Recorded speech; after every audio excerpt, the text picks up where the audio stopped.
สารธรรมยามแรงมาปะมาพบกันวันนี้เป็นวันพุธที่1 เดือนกุมภาพันธ์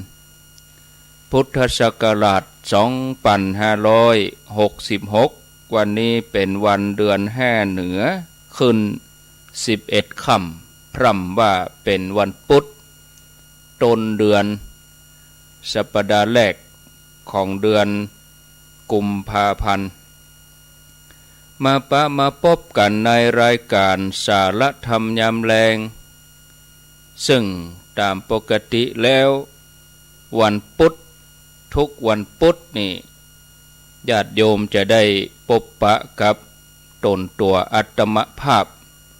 พระครูอภิวัฒนวิกรมวัดปากตางเจริญมาพร้อมกับท่านพระครูสุเมธธรรมเสวีเจ้าอาวาสวัดปากตางสามัคคีม่อนฤาษีแต่เนื่องจากว่าวันนี้อาตมาภาพมีศาสนกิจก็นึกว่าเดินทางมาบัดตันที่จะเข้ารายการกลัวว่าจะเป็นกังวลเกิงกลางถ้าอยู่ระหว่างทางก็กลัวจะอิดล่ำไปกลัวมาบัดตันแล้วก็นิมนต์ท่านพระครูสุเมธธรรมเสวีเปิ้นมาเปิ้นก็จะท่าเปิ้นจะรอรอเมินถ้าเกินกึ่งชั่วโมงไปแล้วก็ได้เข้ารายการก็จะเสียบรรยากาศไปก็เลยแจ้งท่านพระครูว่าโอ้คงกลับตันแจ้งท่านพระครูแถมอย่างหนึ่งเปิ้นก็จะเกียมตั๋วที่จะเดินทางไปต่างจังหวัดในวันที่3ก็คือวันฮือก็คงจะเกียมผ้าเนาะเกียมเครื่องใจเกียมอะไรอย่างต่างๆเกียมเดินทางท่านพระครูสุเมธธรรมเสวีนี่เปิ้นจะเดินทางไปปฏิบัติศาสนกิจที่ต่างจังหวัดเป็นเวลา1 เดือนตั้งแต่วันที่3ไปจนถึงสิ้นเดือนกุมภาฉะนั้นตลอดเดือนกุมภานี่ก็ทุกวันพุธก็อาตมาภาพก็จะมาปะญาติโยมรูปเดียวตนเดียวเนาะถ้ามีศาสนกิจที่อื่นถ้าไปที่ไหนตั้งใดก็จะนิมนต์พระคุณเจ้ารูปอื่นแทนที่จะแทนก็จะมี2 ตน 3 ตนตุลุงยองพ่องท่านสมชาติพ่องแล้วก็เน้นลักพ่องก็มีเท่านี้นะรูปอื่นนี่เปิ้นก็มีงานประจำเปิ้นบ่สะดวกอาตมาภาพวันนี้ก็จะปะญาติโยมถึง3 ช่วงเวลาแรกก็มาเจ้าแต่เจ้าตี 5เฮาปะกันแล้วมาปะกันเมื่อแรงก็15 นาฬิกาบ่าย 3 โมงแล้วก็เบิดเมื่อคืน2 ทุ่ม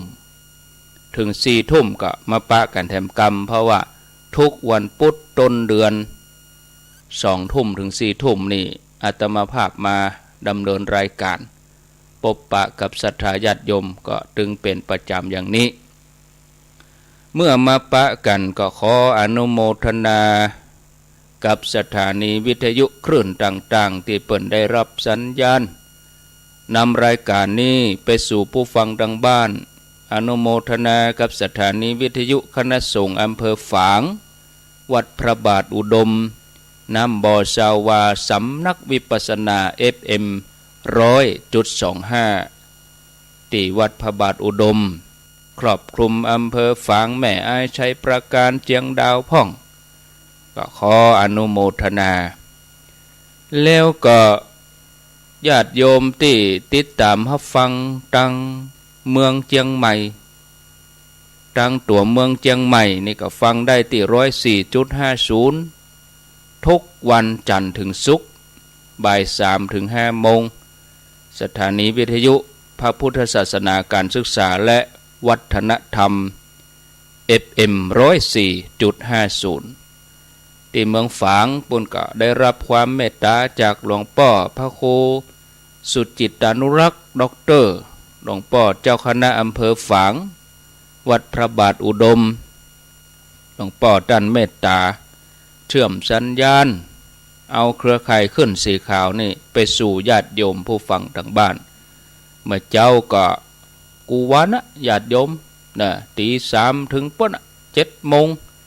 นะแล้วก็มาแรงบ่าย3 ถึง 5 โมงเมื่อคืนก็2 ทุ่มถึง4 ทุ่มนี่อันนี้หลวงพ่อท่านเมตตาญาติโยมได้รับฟังกันก็น่าอนุโมทนาตัวย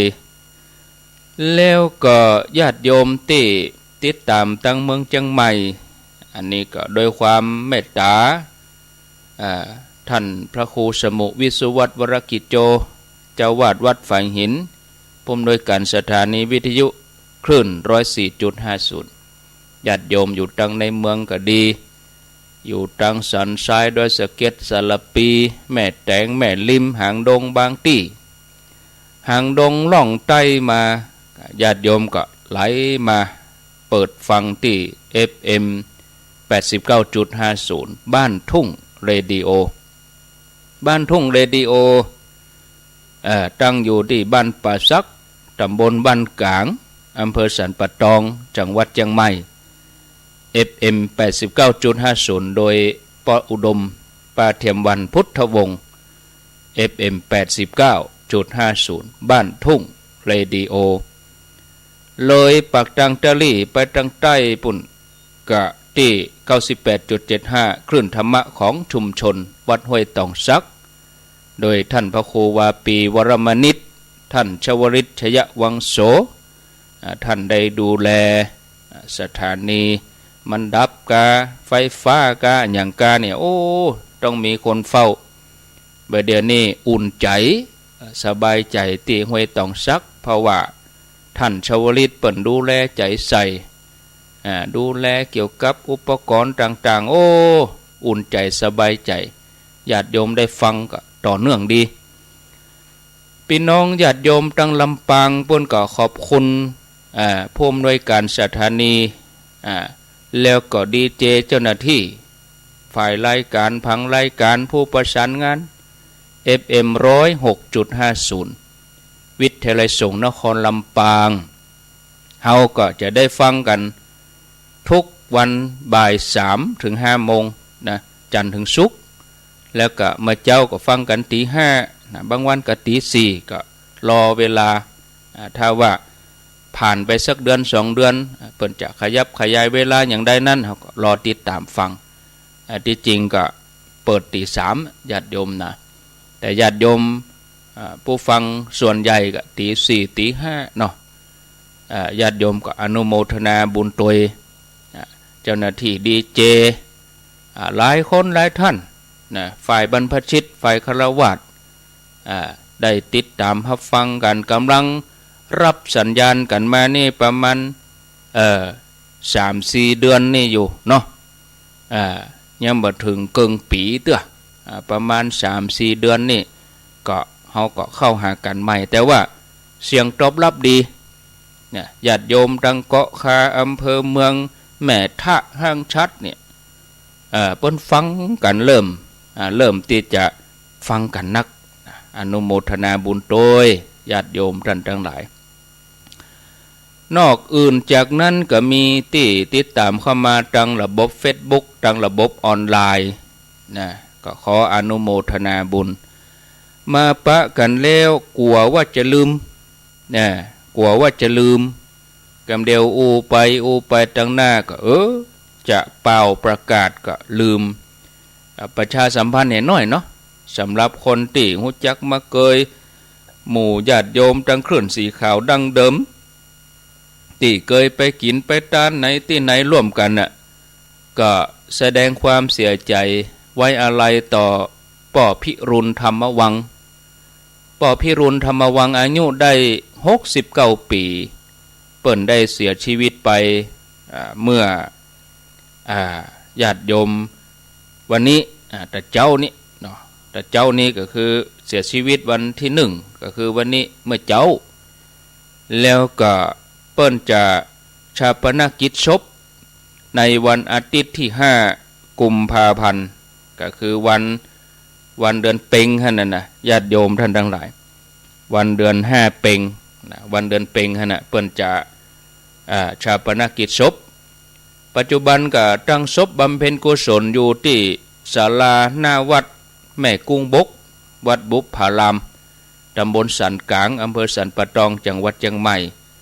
ก็คนที่หูจักมาเกยเคารพนับถือเนาะก็เชิญชวนไปห่วมทำบุญเชิญชวนไปห่วมไว้อะไรกันได้ดังเครือข่ายเคลื่อนสีข่าวเฮาบอกว่าพระคุณเจ้าบอกว่าญาติโยมเฮาก็นัดกันอยู่2 เวลาก็คือวันที่4ก็คือวันเสาร์ที่4ไผสะดวกไปเมื่อวันเมื่อคืนบ่ดูต่างมันมืดมีไผไปส่งก็ไปเมื่อวันบ่าย3วันที่4อันนี้ไหลหาคนที่ไปเมื่อคืนบ่สะดวกอยู่ไกลก็แต่ฮู้จักปอพิรุณธรรมวังส่วนท่านที่สะดวกไปเมื่อคืนก็ครูบาอาจารย์พระสงฆ์ก็ไปกันเกือบครบนะพระสงฆ์เฮาผู้จัดรายการครูบาอาจารย์เปิ้นก็จะไปกันเมื่อคืนวันที่4เวลา 19 นาฬิกาลวดฟังเทศแล้วก็เป็นเจ้าภาพสวดอภิธรรมเป็นเจ้าภาพการเทศนะก็เชิญชวนเนอะญาติโยมงานบำเพ็ญกุศลศพทรงสการตานคาบปอพิรุณธรรมวังปอพิรุณนี่เปิ้นติดตามครูบาอาจารย์เปิ้นฟังวิทยุหมดแล้วนะเป็นเกือบ20 ปีนะโอ้ติดตามมาถ้า20 ปีก็สมัยทั้งหมอกเปิ้นอายุเท่าใด40 ปลาย50ว่ากันเนาะหมอกเปิ้น50เนี่ยก็บัดเดี๋ยวนี้เปิ้น69สถานีเปิ้นฟังทำไมด้อยน้อยติดตามกันไปเมื่อก่อนเปิ้นขับรถตู้อาสาไปส่งครูบาอาจารย์ไปส่งศรัทธาไปกินไปทานที่ฮันตินี่ถึงไหนถึงกันไปแถวกระบี่ไปแถวพังงาไปแถวภูเก็ตเอารถตู้กันไปกึดถึงเวลามีการมีงานอะไรยังกินทานที่ไหนเปิ้นก็จังไปช่วยครูบาอาจารย์พระสงฆ์แล้วก็เปิ้นก็เป็นจิตอาสานะงานศพงานยังพี่น้องเจ้าบ้านก็ช่วยเป็นจิตอาสาก็เจริญปอนแจ้งผ่านญาติโยมถ้าฮู้จักมาเกยโดยเฉพาะญาติโยมอยู่ในเขตโซนสันปะตองแม่วางเนี่ยคนก็ฮู้จักนักหลายอยู่เนาะเอาแล้วญาติโยมสำหรับวันนี้จะฮื้อหัวข้อธรรมะฮื้อญาติโยมทั้งหลายหัวข้อธรรมะที่จะนำเสนอ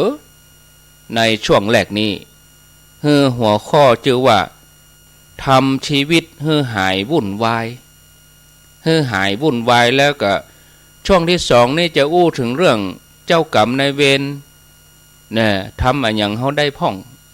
ญาติโยมท่านทั้งหลายนะติดตามฟังกันนะบัดเดี๋ยวนี้ไผก็บ่นไผก็จมว่ามันวุ่นวายชีวิตมีแต่วุ่นวุ่นวายมันวุ่นนักขึ้นหาเวลาว่างป้อมมีเนี่ยเวลาว่างก็น้อยลงไปโดยเฉพาะคนที่อยู่เมืองใหญ่เมืองหลวงอยู่กรุงเทพมหานครอยู่ในตัวเมืองเชียงใหม่เนี่ยบางทีนี่จะต้องตื่นเช้ามืดนะพาลูกไปโรงเรียนหลายคนต้องกินข้าวในรถแต่งตัวในรถจะได้บะปะกับการจราจรที่มันติดขัดช่วงที่ทำงานในสำนักงานก็มีงานเต็มมือบางทีไปพอโต๊ะป้อมมีพื้นที่ว่างกองงนงานอะไรอย่างเต็มโต๊ะไปหมดบางทีนั่งเคลียร์งานกลัวจะปิกบ้านก็พอมืดพอค่ำบางทีก็หอบไปทำที่บ้านแถมแล้วยังต้องทำอะไรอย่างแถมหลายอย่างกลัวจะได้นอนกับปลาเข้าไปปุ่น3 ทุ่ม 4 ทุ่มอาบน้ำจะนอนก็บ่หลับเหี้ยอาบน้ำแล้วซ้ำจื่นไม่แฮมเปิดทีวีพอก็ใกล้เปิดโทรศัพท์ไปเพลินไปกลัวจะหลับก็พอเที่ยงคืนก็เดี๋ยวตื่นแถมเหาะ3 โมง 4 โมงตื่นแถมเหาะอย่าเวลาแต่ละวันนี่ญาติโยมมันผ่านไปอย่างรวดเร็วมันเว้ยน่ะเนาะ เฮาก็หาสวัสดีมาเจ้านี่ตะกี้นี่นะไปการหันหน่อยนี่หน่อยไปนั่นไปนี่ก็เดปิกมาจะดีเข้ารายการจะบ่ายสามแหมแล้วก็เดียวก็แจ้งก็เดียวก็ค่ำแต่ละอ่อนที่เฮียนหนังสือนี่เขาก้องหามาได้จะได้ยินเสียงกริ่งมาได้จะยินเสียงระฆังดังแล้วก็จะเลิกโรงเรียนละเย่เย่เย่บอกกองกริ่งออกแล้วได้เวลาเลิกเฮียนแล้วขาบสุดท้ายแล้วหล่นกลางสนามแต่เวลาเขาเล่นนี่มันเวยนะละอ่อนจะกึดจะอันเล่นกำเดียวก็ค่ำแต่เวลาเฮียนหนังสือมันอย่ามานานจบใครปิดเทอมไวๆใครสอบไวๆเป็นละอ่อนแล้วก็ใครใหญ่ใครทำงานญาติโยมทั้งหลายเขาถึงวัยชราแล้วบ่ได้นี่โอ้ใครปิกไปเป็นละอ่อนทำถ้าปิกไปได้ก็ปิกไปให้มีสุขภาพแข็งแรงสมบูรณ์จะอยู่ตานทำบุญทำนั่นทำนี่ที่สุดมามันก็เหลือก็ใจบ่เดี๋ยวนี้นะเวลามันผ่านไปเว้ยเนี่ยปี66นี่จากเฮาไปแล้ว31วันเดือนมกราคมเนี่ยหมดไปแล้วก็ไปเลยแล้วปิกมาแหมแล้วนะมกรา66เนี่ยปีหน้าก็เป็น67เถอะแล้วบ่เดือนนี้ก็นับ1หะ1กุมภาพันธ์เดือนนี้ซ้ำให้มี28วันเฮ็ดเตะก็เดียวก็เมื่อเจ้าก็เดียวก็มาตอนก็เดียวก็ค่ำยังมีอะไรอย่างจะต้องเนี่ยแถมอยู่แถมหลายอย่างเนี่ยญาติโยมทั้งหลายนี่เวลาผ่านไปอย่างรวดเร็วนะมีหลายอย่างที่ยังไม่ได้ทำคือการได้อู้กับลูกได้อู้กับสามีอู้กับภรรยาอู้กับผัวกับเมียนะดูแลใจใส่ต้นไม้ที่ปลูกละไว้บางทีเผื่อไปยื้อพอตายไปเหี้ยแห้งตายไปเหี้ยเวลาที่จะมาออกกำลังกาหยังกาเนาะญาติโยมนึกพอก็น่าแปลกที่คนเฮานี่นับวันจะมีเวลาน้อยลงนะทั้งที่เฮามีเครื่องมือเฮามีเทคโนโลยีที่ทันสมัยสามารถยังเฮาประหยัดเวลาได้แต่ก่อนเฮาสมัยเตียวแต่บัดเดียวเฮามีรถยิ่งการสื่อสารซ้ำเว้แต่ก่อนเขียนจดหมายโทรเลขบัดเดียวนี่โทรศัพท์มีกดปุ๊บส่งภาพหันเลยเป็นผู้สื่อข่าวด้วยตัวเองเฮาบ่ต้องไปนึ่งข้าวโดยที่ใจหลัวเฮาบ่ต้องไปดังเต๋าบัดเดี๋ยวนี้เสียบปลั๊กเต๋าเก็ตนี่ซักผ้านี่บ่ต้องแจ้ต้องหยังมีเครื่องซักผ้าเนี่ยมีเตาอบมีสปะญาติโยมเนี่ยทำกับข้าวก็เสียบปลั๊กปุ๊บแล้วก็เดี๋ยวเอาแกงไปอุ่นสบายมันมีควันจุนเหมือนแต่ก่อนเจ้ามานี่เอาได้งี้ละเนี่ยเข้าครัวถ้าว่าควันขึ้นหลังคากระเด็นสาบวายกินเข้าปดให้เข้ากันกายไปบ้านนั้นมันนี่หอมขึ้นเนี่ยแต่ประเด็นนี้บางทีก็มีอาหารสำเร็จรูปยิ่งคนยุคปัจจุบันนี้สมัยมันทำให้ประหยัดเวลาอันยังก็เข้าไปร้านสะดวกซื้อ24 ชั่วโมงบ่ต้องมาหุงข้าวบ่ต้องอย่างมีหันหมดเนี่ยญาติโยมตึงหมดนี่บ่เพียงจะช่วยให้ภารกิจแต่ละอย่างมันหมดเสี่ยงอย่างรวดเร็วตัวอันยังช่วยให้เราสามารถทำได้หลายๆอย่างพร้อมกันทำได้หลายอย่างพร้อมกันคือจะได้เข้าห้องน้ำแปรงฟันไปตัวซักผ้าละไว้หั่นหุงข้าวละไว้หั่นอุ่นอาหารละไว้หั่นเปิดวิทยุฟังตัวทำหลายอย่างในเวลาเดียวกันแต่แล้วญาติโยมแล้วเนี่ยอย่างเฮาถึงมาวุ่นวายเนี่ยอย่างเฮาถึงเวลาบ่มีเนี่ยอย่างเฮาถึงบอกว่ามันอย่างวุ่นเวลามาน้อยแล้วก็มีแนวโน้มที่จะวุ่นขึ้นไปนักขึ้นนะใจเฮานี่นะขณะที่ชาวบ้านเฮาในเขตชนบทเนี่ยที่เทคโนโลยีเข้าถึงเท่าใดอินเทอร์เน็ตเข้ามาถึงอย่าง ก็ค่ำพอถึงการสัญจรการเดินทางก็บ่พอสะดวกแต่ว่าเปิ้นมีเวลาว่างนักกว่าเฮานะทั้งที่กิจวัตรแต่ละอย่างเนี่ยใจเวลานักกว่าอย่างเวลานึ่งข้าวเปิ้นก็ต้องมาโบะหลัวเปิ้นต้องมาดังไฟกว่าจะนึ่งข้าวได้กว่าจะซาวข้าวกว่าจะเอาหอยข้าวตั้งกว่าจะใส่เตี๋ยวหม้อนึ่งกว่าจะเอาข้าวใส่ก็เป็น20 นาทีนะญาติโยมนะทีนี้ก็มีกรรมอธิบายว่าสาเหตุที่คนเฮาสมัยนี้มีเวลาน้อยลงเพราะอะไรยังเพราะว่าต้องแข่งขันกันทำมาหากินเนาะประเด็นนี้มันต้องแข่งขันกันนอกจากเข้าของจะแปลงขึ้นแล้วทำงานปากกัดตินทิพหามลุ่งหามค่ำแล้วแถมอย่างนึงกับคนเฮาก็นักขึ้นเมื่อหลายปีก่อนรุ่นมอนนี่คนประชากรเฮาเท่าใดมี40 ล้าน50 ล้านสบายมันรู้กันเบเดนี่ประชากรคนเนี่ย66 ล้านคนเนี่ยดอกคนเฮาก็มีการแข่งขันนักขึ้นอันนี้ก็เป็นสาเหตุเพียงสาเหตุเดียวเนี่ยบางทีก็ทำให้เราอ่อนสมัยนี้เนี่ยต้องเรียนหนังสือนักขึ้นบางทีวันหยุดได้หยุดนะวันเสาร์วันอาทิตย์บ่ได้หยุดไปเรียนคุมองไปเรียนพิเศษไปติวเตอร์เนี่ยจะทำอย่างต้องเสียเวลาไปกับการ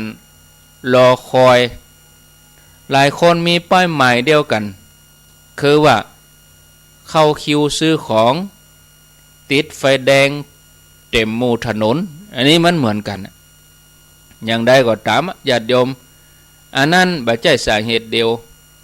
เพราะถึงแม้เฮาจะอยู่บ้านบ่ได้เฮาบ่ต้องออกจากบ้านบ่ต้องไปอยู่ในท้องถนนแข่งกับไผเพราะว่ามันเป็นวันหยุดเฮาเองก็ยังวุ่นอยู่ดีเนี่ยแม้จะน้อยกว่าวันธรรมดาก็ว่ายามที่เฮาต้องออกนอกบ้านไปก็ตามมันก็น่าเกิดว่ายังเฮาวุ่นทั้งที่เฮาบ่ได้แข่งขันอะไรอย่างกับไผเป็นประจำสิ่งที่ทำเฮาวุ่นนั้นบ่ได้เกี่ยวข้องกับอาชีพการงานแต่เป็นการที่เฮาได้ติดการบริโภคเกินไปเปิ้นฮ้องว่าบริโภคนิยมเสพการบริโภคนักเกินไปบัดเดี๋ยวนี้เฮามีสิ่งเสพนักในเรื่องของการบริโภคนะซึ่งมันบ่จำเป็นจะต้องเข้าทางปากตัวอันมันเข้าทางตามันมาทางโทรศัพท์เนี่ยเฮามานั่งข่อยอยู่หั่นคองมอยู่หั่นเป็นโรคปวดคอเป็นโรคเจ็บมือเนี่ยบางทีเป็นอย่างหู้นะวางนี่เจ็บคอก็งมกับโทรศัพท์มันเป็นชั่วโมงแต่ละวันมันสะสมมันไปเท่าใดล่ะเฮาบ่เคยที่จะกำเขาบกกำเสียมออกไปเนี่ยเฮาบริโภคทางตาบริโภคทางหูแล้วอ่อนประเด็นนี่หาเขาได้ยินเนี่ยมันจะเขาหูลึงนะเขาหูดีแต่เขาเอาเสียงใส่หูเขาเป็นหูฟังบ่เดียวเฮาแต่ก่อนเฮาว่าหูฟังมีสายบ่เดียวหูฟังนี่บ่มีสายเฮานึกว่ามันไปอย่างยืนอย่างคนเดียวท่านเป็นบ้าเหรอกะบ่เต็มเหรอกะแปลว่าเปิ้นโทรศัพท์นึกว่าเปิ้นคนเดียวอวบของเขาแปลว่าหูบ่เดียวหูฟังบ่เดียวบ่มีสายว่ะญาติโยมเป็นอย่างอี้มันเข้าทางหูฟังเพลงนะอย่างกันใครได้ยินขี่รถนี่เปิดเพลงดังบึ้งรถหน้ารถหลังบ่ใส่ใจจะมีอุบัติเหตุนี่มันใส่ใจเนี่ยญาติโยมมันยากที่จะปฏิเสธนะนับวันสิ่งหมู่นี้มันจะลู่เอาเวลาของเฮาเอาเวลาครอบครัวเฮาไปนักขึ้นเดี๋ยวนี้ถ้าบ่ถึงโทรศัพท์มือถือบ่ถึงเฟซถึงไลน์บ่ถึงอินเทอร์เน็ตนี่มันก็เท่ากับว่าเฮาก็มองข้ามตัวการสำคัญไปเฉพาะเราอ่อนวันหนึ่งเนี่ยแบ่งเวลาเสียเวลาไปกับการดูเฟซดูไลน์ ดูอินเทอร์เน็ตเล่นมือถือโดยเฉลี่ยรวมแล้วนะวันละประมาณ5 ชั่วโมงเนอะนะคนใหญ่แม้จะใช้เวลาน้อยแต่ก็เสียเวลาไปกับเทคโนโลยีหมู่นี้นักขึ้นนะญาติโยมนะมันแบ่งเวลาไปนอกจากนั้นก็ยังมีกิจกรรมอื่นๆที่พยายามลู่เวลาไปจากคนเฮากิจกรรมอย่างอื่นก็คือการไปแอวห้างไปช้อปปิ้งดูหนังฟังเพลงพอคอนเสิร์ตไปแอวงานนั่นงานนี่งานอึกกระทึกคึกโคมงานที่ม่วนงานสันเล่าการเดินทางกิจกรรมเหล่านี้ได้พัฒนาเทคนิคการดึงดูดใจจนยากที่จะปฏิเสธบางทีเผลอไปกิจกรรมหมู่เนี้ยเทคโนโลยีหมู่เนี้ยห้องชื่ออย่างไพเราะสนอหูว่าสื่อสารสนเทศนี่หรอนะมีส่วนบ่น้อยในการทำให้คนเฮาสมัยนี้วุ่นนักขึ้นบอกว่าจะทำอะไรยังก็จะต้องเห่งฟังไวละอ่อนประเด็นนี้จะอู้ธรรมะอู้ยาวนี่เขาฟังต้องสั้นใจความต้องน้อยย่อสั้นอันมันบัดตันการเตดก็จะไปเตดยาวเตดเมิน มันจะไปเข้าใจได้จะใดเอาแบบย่อเลยประดิษฐ์กรรมอะไรยังกันขึ้นมากรรมเหล่านั้นบางทีมันก็ถูกใจเขาถูกใจเขาก็ว่านั่นมันเป็นของจริงที่จริงมันเป็นเพียงการเล่นสำนวนเล่นสำนวนกรรมบ่ได้เนี่ยกิจกรรมโมนี้บางทีก็เล่นผ่านเทคโนโลยีสื่อสารกันเกมออนไลน์กะการพนันออนไลน์กะมีข่าวหรอแต่กี้นิ่มได้ละอ่อนอายุ14แล้วก็ไปหู้รหัสธนาคารของผู้ปกครองแล้วก็เอารหัส ATM เอารหัสธนาคารไปเล่นเกม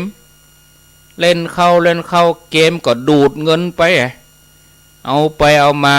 ศูนย์ไปแสนปลายเนี่ยมันมากู้ห่อมมันบ่ใจมาก็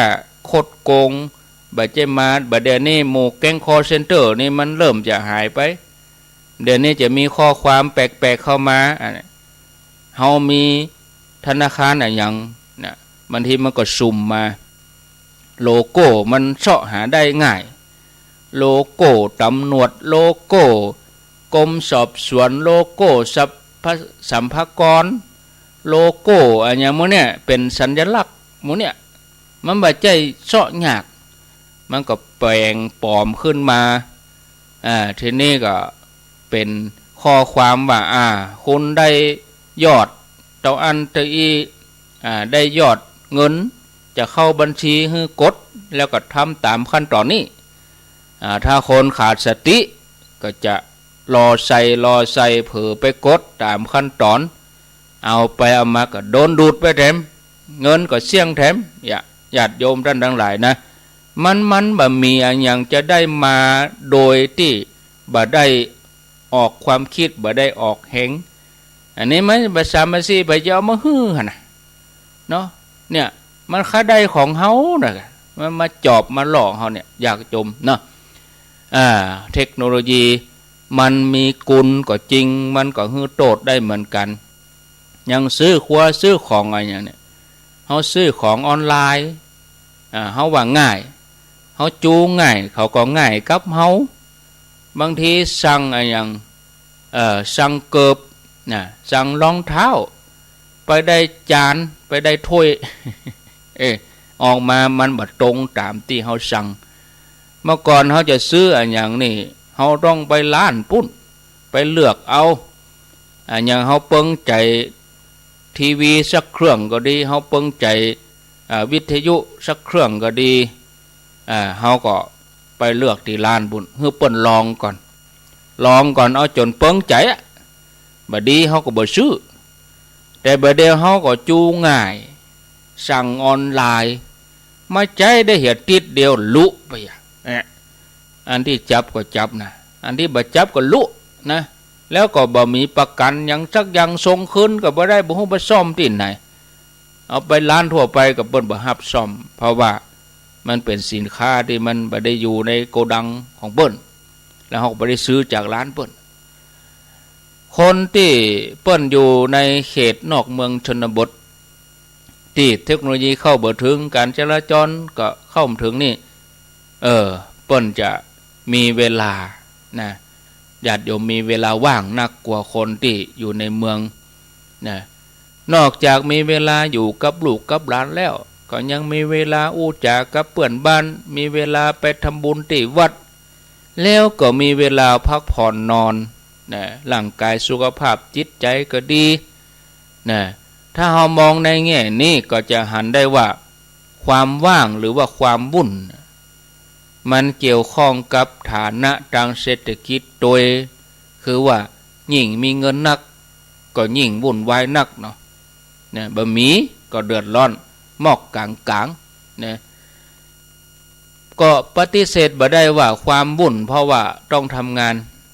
บางคนทำงานตัวเป็นเกลียวย่อมทำให้มีเงินนักถ้าทำงานนักเพราะว่าถือว่างานคือเงินนี่หรองานคือเงินเงินคืองานบรรทัดสุขให้กันแต่เฮากึดในทางกลับกันถ้าพิจารณามันก็เป็นจริงตามนั้นคือเฮาพิจารณาคือเมื่อมีงานนักขึ้นเอาง่ายๆเมื่อเฮามีตำแหน่งใหญ่ขึ้นไปมันก็วุ่นวายนักขึ้นนะรับผิดชอบนักขึ้นนะเฮาจะยอมแลกก็กับสุขภาพยอมแลกก็กับเวลาที่เฮามีให้ครอบครัวที่เฮาได้ตำแหน่งหน้าที่นักขึ้นเฮาได้เงินเดือนนักขึ้นแต่ว่าสุขภาพเฮาแย่ลงเฮามีเวลาพักผ่อนเป็นกำกึดทำงานนัก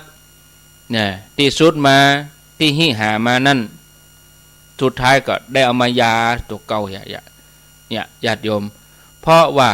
สิ่งเสพติดสิ่งบริโภคเนี่ยบางทีมันก็มีให้เลือกนักมากมายถ้าเก็บเงินไว้บัดใจเลยมันก็ดูกระไรอยู่นะ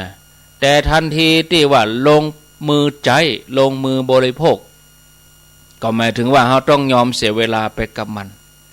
ยิ่งบริโภคนักก็ยิ่งเสียเวลานักเวลาว่างก็เลยมีน้อยไปตามลำดับอันนี้คือปัญหาของคนที่มีฐานะปัญหาของคนที่มีเงินยิ่งมีเงินก็ยิ่งรู้สึกว่าเวลาน้อยลงและตัวเก่าก็บ่ฮู้จะใจเงินนั้นไปแหมเท่าใดชีวิตก็เหลือน้อยไปฉะนั้นเมื่อเนี่ยอย่างก็มีแนวโน้มที่ว่าเข้าใจอย่างเห่งทำเข้าใจเห่งทำปฏิบัติทำให้มันแล้วก็รู้สึกว่ามันวุ่นไปนะพอเฮือดีก็จะเพราะว่าความวุ่นนี่จะเป็นสิ่งที่สร้างขึ้นมาด้วยตัวเฮาเองเฮาสร้างขึ้นมาเองนะโดยการเสาะหากิจกรรมเสาะหาอย่างมาเสพมาทำให้มันวุ่นโดยการที่จะต้องฟังต้องหีบทำสิ่งต่างๆจนเกิดความวุ่นขึ้นมานะประการหลังเนี่ยมันตอกย้ำให้นักขึ้นมานะเมื่อมีความคิดว่าเวลาเป็นเงินเป็นทองถ้าเกิดอย่างนี้นะหรือว่าเวลาเป็นของมีค่าคนมีเงินนี่จะได้รับอิทธิพลอย่างนักกับความคิดอย่างนี้ฉะนั้นญาติโยมท่านสาธุชนท่านทั้งหลายนะก็อดบ่ได้ในการที่จะไปนั่งเดินเล่นนะไปปลูกต้นไม้บางคนแม่ที่จะอู้กับลูกอู้กับสามีอู้กับภรรยาก็บ่มีเวลาเพราะว่ากลัวว่าจะเสียเวลาทำมาหากินนะแม้แต่ละอ่อนก็ไปติดกับกำกึดอย่างอีนักขึ้นนะละอ่อนคนหนึ่งเมื่อถูกถามว่าเนี่ยหยังบ่อู้กับพ่อกับแม่พ่องคำตอบก็คือถ้าอู้แล้วบ่ได้คะแนนอีว่าก็เลยบ่ฮู้จะอู้เนี่ยหยังนั่นถ้าอู้แล้วบ่ได้คะแนนอู้กับพ่อกับแม่ถ้าอู้กับครูนี่ได้คะแนนค คนที่ขึ้นอย่างอี้ก็แสดงว่าเริ่มสะสมความหมกมุ่นอยู่กับงานหรือบางอันก็หางานมาทำตลอดทำลายสุขภาพทำลายจิตใจแล้วก็ชอบทำอะไรอย่างหลายๆอย่างพร้อมกันถ้าหยุดหรือว่ามีเวลาว่างเมื่อใดก็บ่สบายใจเมื่ออันง่อมนะบ่สบายเมื่อเป็นอย่างอี้ชีวิตก็วุ่นจะบ่ให้มันวุ่นได้อย่างใดเนาะครับโดมเนาะชีวิตจะหายวุ่นแล้วมีเวลาว่างนักขึ้นก็อยู่ที่ตัวเฮาเนี่ยเป็นสำคัญบ่ได้ขึ้นอยู่กับสถานที่บ่ได้ขึ้นอยู่กับผู้คนแวดล้อมหรือแม้แต่อาชีพหน้าที่การงานนะญาติโยมฉะนั้นถ้าอยากจะให้มีชีวิตวุ่นน้อยลงอย่างแรกที่ควรทำที่ทำได้เลยคือว่าลืมไปอย่าพ่องว่าเวลาเป็นเงินเป็นทองนะลืมไปอย่าพ่องนะถึงแม้สิ่งที่จะทำจะบ่ได้ให้ผลงอกเงยเป็นเงินเป็นทองแต่ทำแล้วมันสบายใจทำแล้วสุขใจเขาบ่ต้องฟังต้องหีบแล้วเขาพิจารณาว่าโอ้บัดเดี๋ยวนี้เป็นเวลาที่ประเสริฐที่สุดเวลาตอนไหนเวลาที่เป็นปัจจุบันขณะคือทำทุกอย่างในปัจจุบันให้ดีที่สุดแม้จะเป็นการล้างมือการกินข้าวการอาบน้ำแปรงฟันเนี่ยญาติโยมเงินทองสำคัญอยู่ก็จริงแต่ที่สำคัญกว่านั้นคือความสุขใจเกิดจากจิตที่ผ่อนคลายเป็นสมาธิอย่าลืมว่ามีเงินนักต่อใดก็ซื้อความสุขใจบ่ได้นะการมีเวลาให้ใจติดสงบนิ่งต่างหากใจที่ผ่อนคลายสังเกตบางคนทำงานวุ่นวายอย่างถึงเวลาหยุดเปิดก็จะไปสวนเบิ่นจะมีหรอเปิดจะมีที่ผ่อนคลายปฏิบัติโยคะสมาธิกาหยังกะยะมีสมาคมมีกลุ่มมีสวนหดน้ำดอกหดน้ำพักเนี่ยเป็นการทำให้เวลาตัวเนี้ยมันมีค่ายิ่งกว่าเงินทองญาติโยมท่านทั้งหลายเนี่ยทำควบคู่กันไปแห่งกรรมก็คือว่าทำให้สำเร็จเป็นอย่างการทำหลายอย่างพร้อมกันนี่นอกจากจะทำบัดได้แล้วก็ทำบัดดีแล้วยังทำให้สมาธิเสียเนี่ยจิตเสียการแบ่งความใส่ใจให้แก่หลายอย่างในเวลาเดียวกันก็ทำให้เกิดรู้สึกเครียดวุ่นวายถึงเวลาจะพักจิตสงบเอาไปเอามาก็กลายเป็นโรคนอนบ่หลับเนี่ยต่อมาคือใจชีวิตให้เรียบง่ายขึ้นเนี่ยอย่างที่มันเป็นภาระสำหรับเฮาก็ลองพอนะยิ่งมีทรัพย์สมบัตินักมากมายก็ต้องยิ่งเสียเวลาไปกับมันนะญาติโยมพอข่าวทั้งวันนี่กะมันเป็นข่าวเรื่องทรัพย์สมบัติทั้งนั้นนะหวยกะตู้หาวกะอย่างพวกเนี่ยสินบนกะอย่านะรับสวยกะเนี่ยมันเรื่องทรัพย์สมบัติทั้งนั้นนะมันเรื่องอำนาจเรื่องเงินเรื่องทองทั้งนั้นนะญาติโยมท่านสาธุชน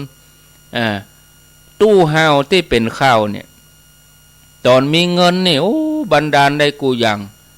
มีเงินเป็นพันล้านหมื่นล้านใจจะซื้อแถวเมืองไทยปุ่นกำหู้ตู้หาวเนาะซื้อหมดนะซื้อกระบวนการซื้ออย่างหมดมีทรัพย์สมบัติมากมายบัดเดี๋ยวนี้นอกจากจะอับจนแล้วก็ไปปอกับเป็นเทวดาตกสวรรค์บัดเดี๋ยวนี้ก็นั่งหาวงับเนี่ยญาติโยมก็ติดตามกันไปนะญาติโยมเอาสิ่งเหล่านี้มาเป็นคติสอนใจนะเอาเสียเวลาไปกับสิ่งเหล่านี้มันจนแทบบ่มีเวลาให้กับตัวเองบ่มีเวลาให้กับครอบครัว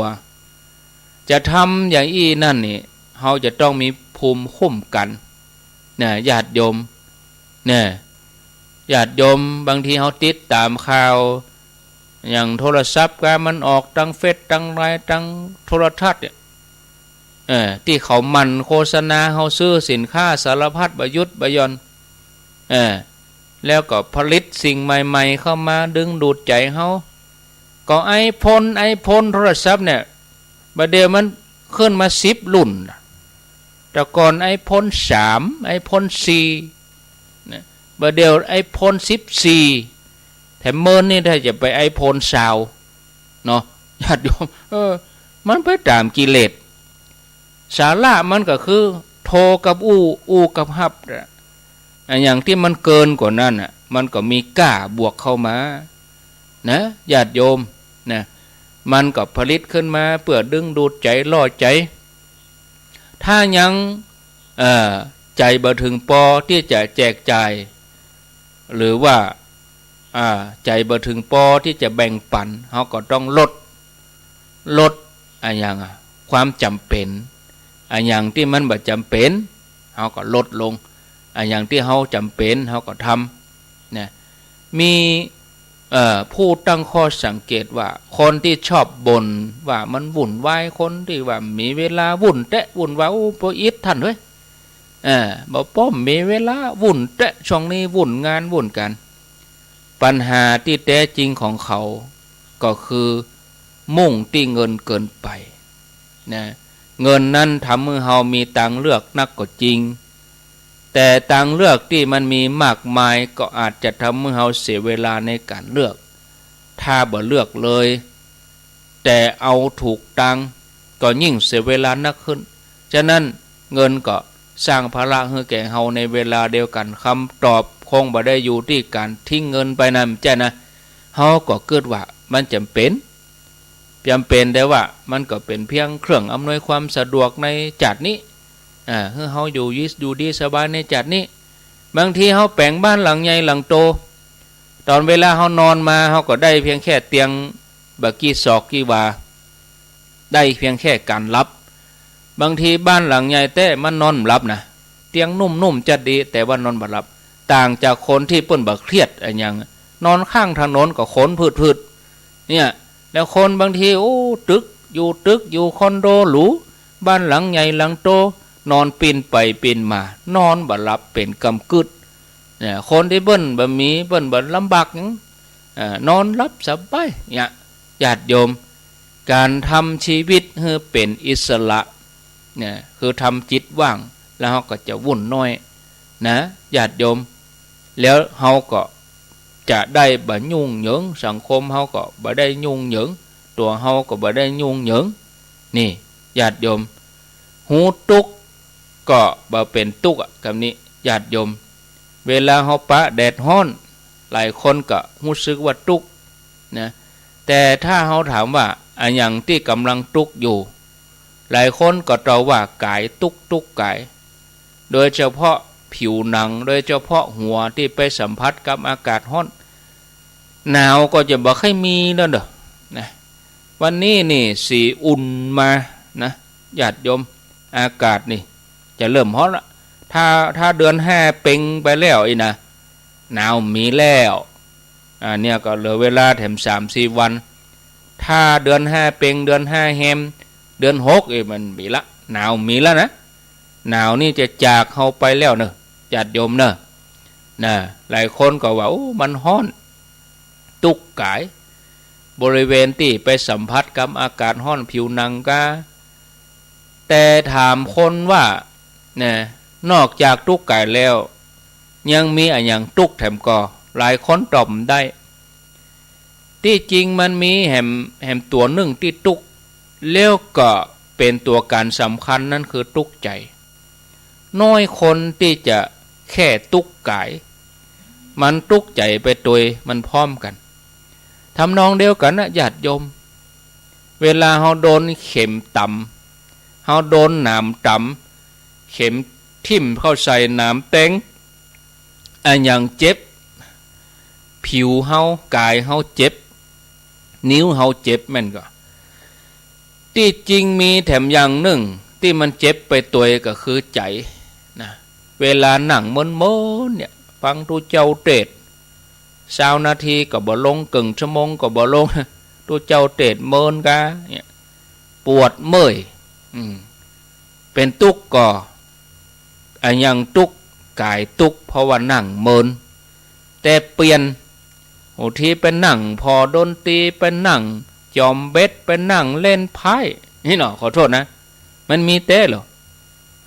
เป็นเน่เป็นนั่งเล่นเป็นนั่งกินนั่งเล่นมันบาดเจ็บบาดปวดนะญาติโยมบางทีลืมไปเพราะว่าจิตนั้นไปเมากับความม่วนความเล่นนี่เนาะญาติโยมทั้งหลายแต่ว่าลองไปนั่งทำปฏิบัติอะไรยังนั่งฟังเทศก็ใจมันมุ่งย้อนนะไม่ได้จะจบไม่ได้จะนี่สักเตื้อญาติโยมท่านทั้งหลายก็เลยเป็นตุกข์ใจก็ทรมานอยู่ฮะครับปวดแข้งปวดขาปวดหลังถามว่ากายเต้าอันกาที่ตุกข์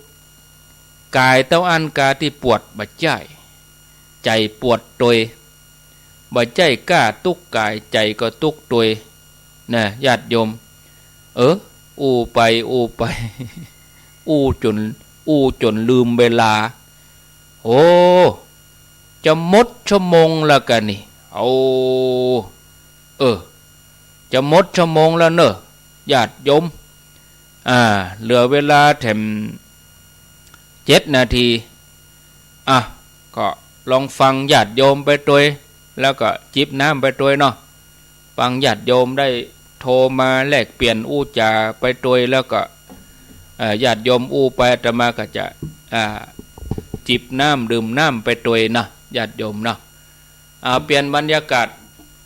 0998366322ไผจะอู้จะจ๋าก็ขอเจริญปอน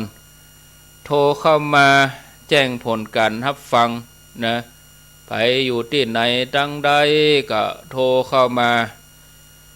0998366322ฟังแล้วเป็นยังไดพ่อง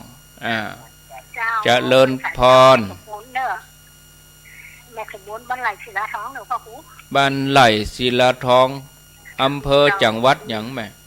อำเภอเมืองจังหวัดลำปางบ้านไหลศิลาทองแต่ว่ากระโทษหากันเนาะจำคนหลายจำได้เนาะเมินไหนเข้ารายการเจ้าชัดเจนแต่ดีเจ้าก็กูกะดีดูเนี่ยหาสาระตุกๆอย่างติดตามไปวันพุธก็มาแถมวันพุธนี่เป็นท่านผอ.วันพุธท่านพระครูสิริธรรมบัณฑิตเวลาวันพัดนี่ยกเวลาเฮือเปิ่นโมทันนาบ้านไหลศิลาทองเจริญพรติดแล้วจากได้สาเจ้าท่านพระครูหนองบัวชัยประการเจ้ารายงานตัวครบเจ้าก็อันฟังพระบาทอุดมเจ้าชัดเจนดีเนอเจ้าสัตตุชื่อหยังต้วยกะเวทีทอนเจ้าอันกะชื่อหยังบ้านหยังฟังสถานีไหนฟังแล้วเป็นจะได้โมทนาเจริญพรหลุดไปละรายงานตัวครบจะเป็นเพิ่งได้ถามโทรติดปุ๊บว่าเลยชื่อนี่เจ้าอยู่บ้านนี่เจ้าฟังสถานีนี่อีน่ะ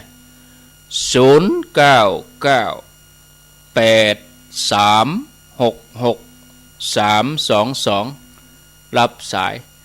เจริญพรไปสายเจ้าท่านเฒ่าครูหันตัวแล้วนมครับเนาะหันที่ไหนอันอยู่อันบ้านจุดหลวงอำเภอเกาะขาจังหวัดลำปางอันที่มอจะล้อนั่นอย่างโอ้อันนั้นตู้น้องไปตู้น้องตู้น้องไป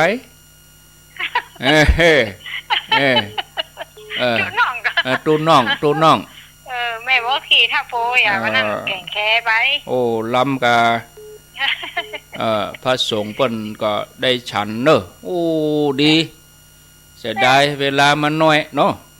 จ้าก็เตือนหน้าแก่กะอีนะโอ้คุยว่าหนุ่มครับเนาะติดปฏิทิน เนี่ยมหาสงสารมาบ้านแม่ที่มันนึกว่าจะกำไม่เต้าไปเนาะข่าวใส่แว่นตาได้ผีจะสียาแก่แล้วโยมแม่ว่าอู้อันญาติโยมฟังว่าเพิ่นไม่ใช่แก่นะเสียงมาเจ้าม้วนนะลูกเด้อลุงเถยนะโมทนา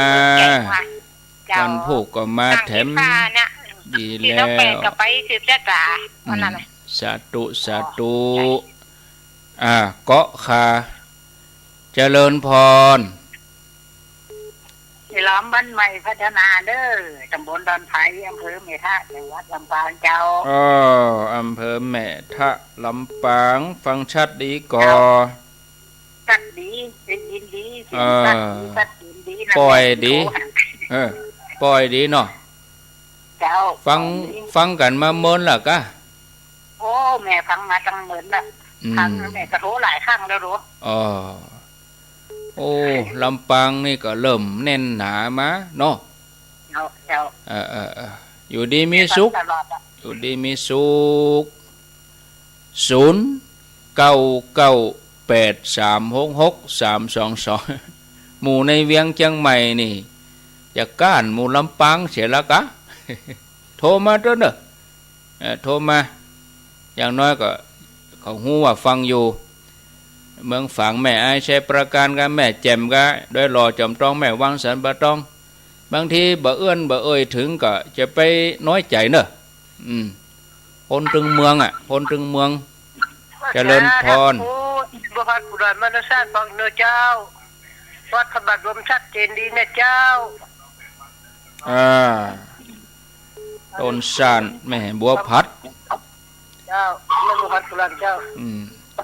เจ้าอยู่ดีมีสุข0998366322เจริญพรคอยแต่เจ้าท่านไม่สายโดยเก่านะเจ้าแม่สาย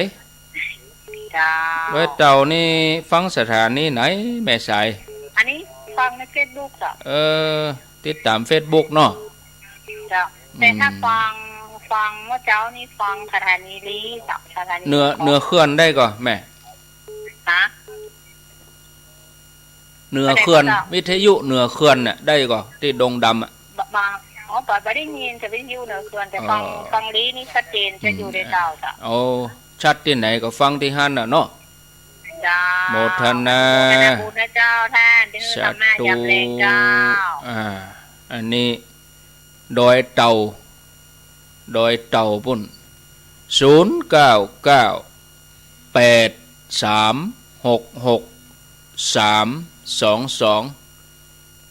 เจริญพ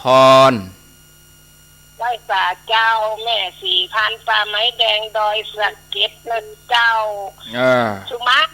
โดยวันนี้แม่สมาธิบทนักสมาธิน้อยแม่ง่วนมัวจะทำกับข้าวส่งพี่สาวพรุ่งนี้แม่ก็เลยต้องเตรียมต้มขนุนต้มผักลวกผักตำน้ำพริกอย่างหูสุมานะแต่แม่ก็ยังฟังหูเรื่องอยู่แม่ยังฟังหูเรื่องอยู่แม่ก็ยังปฏิบัติตามอยู่นะคะเอาไปส่งไหนเอาไปส่งไหนตรงในปงห้วยอ่างเจ้าเปิ้นมีงานหยังพี่สาวแกบอกค่อยแข็งแรงแกเดินวันนี้แกเป็นคนขายของอุปกรณ์พวกอุปกรณ์ไฟฟ้าอุปกรณ์น้ำประปาอย่างเงี้ยค่ะดีแล้วโมทนาเนอแต่ใจว่าเกิดเดินเป็นยังทำไปส่งให้แกช่วยกันโมทนาบุญใช้ต่อไปเจริญพร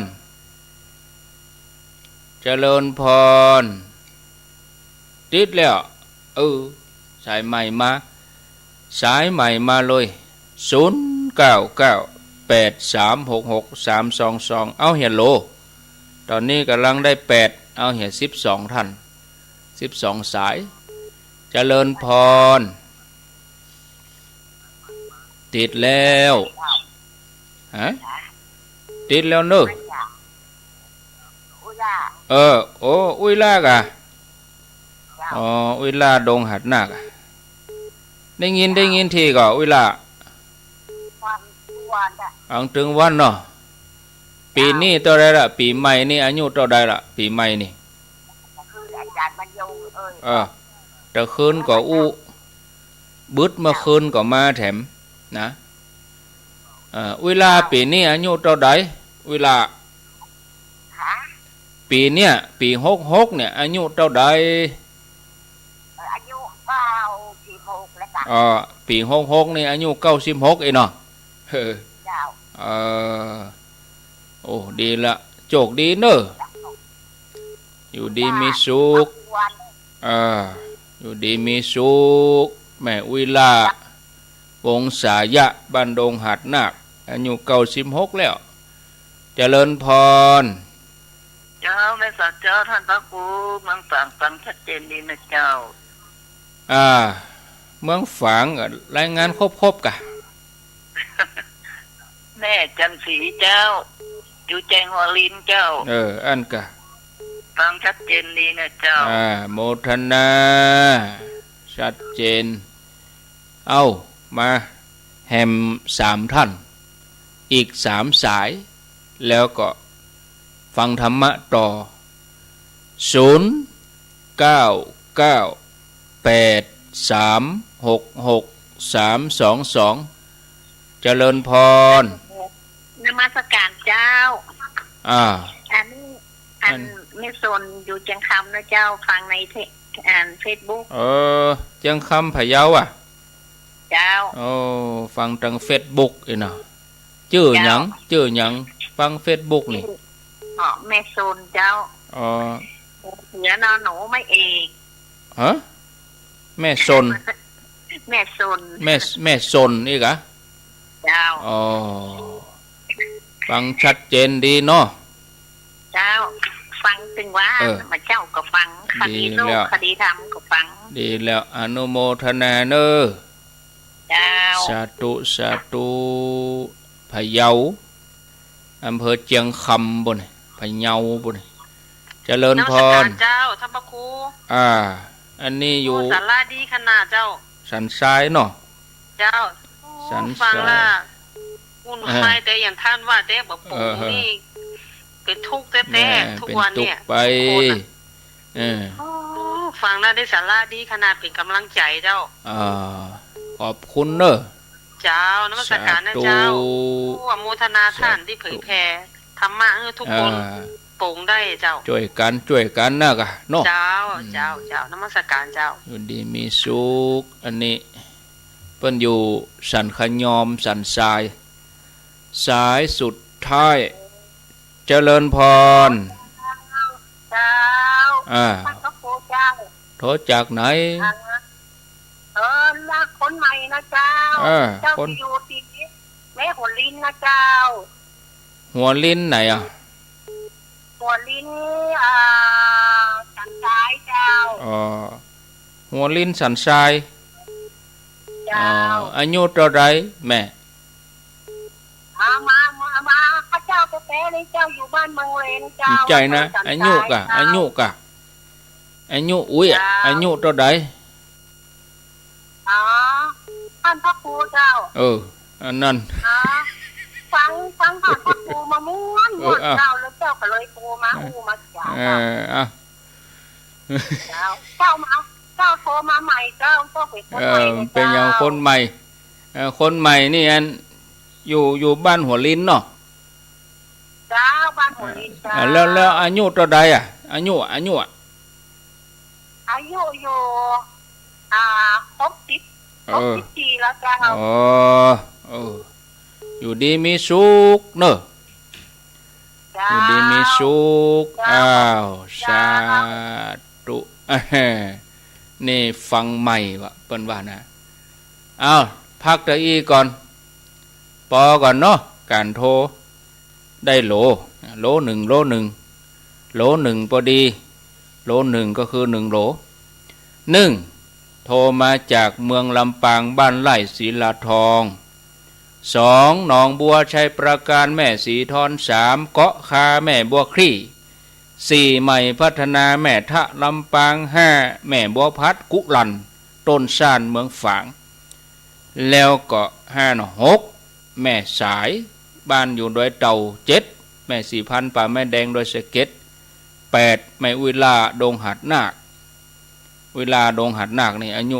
96 ปีเวลาวงศยะสายที่9ก็แม่จันสีอยู่แจงหัวลินเมืองฝางสายที่10อยู่เจียงคำผะเยา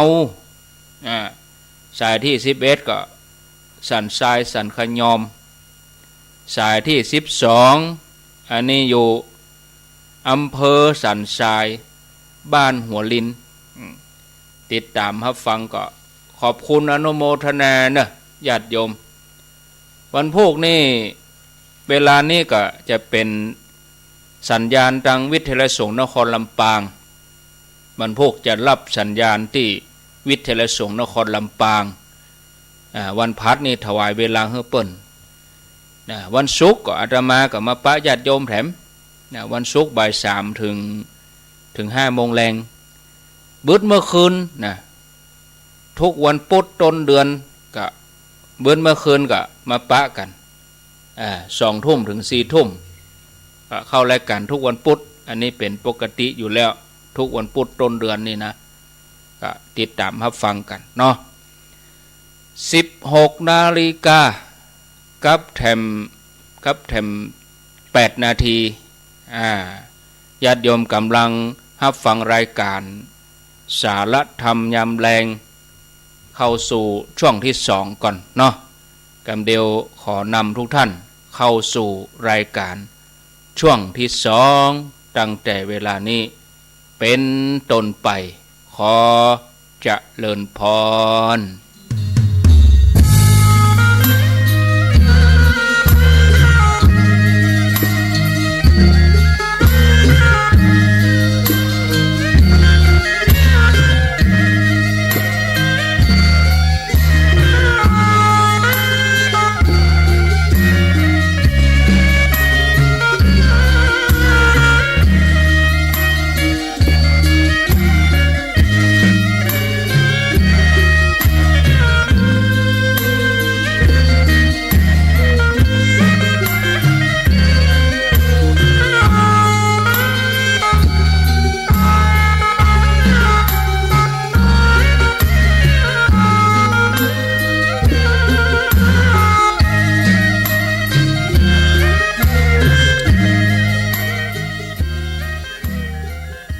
เอาแล้วญาติโยมท่านสาธุชนทุกคนทุกท่านปิกมาอยู่ด้วยกันแถมช่วงสุดท้ายอยู่ด้วยกันแถมชั่วโมงสุดท้ายช่วงที่16 นาฬิกา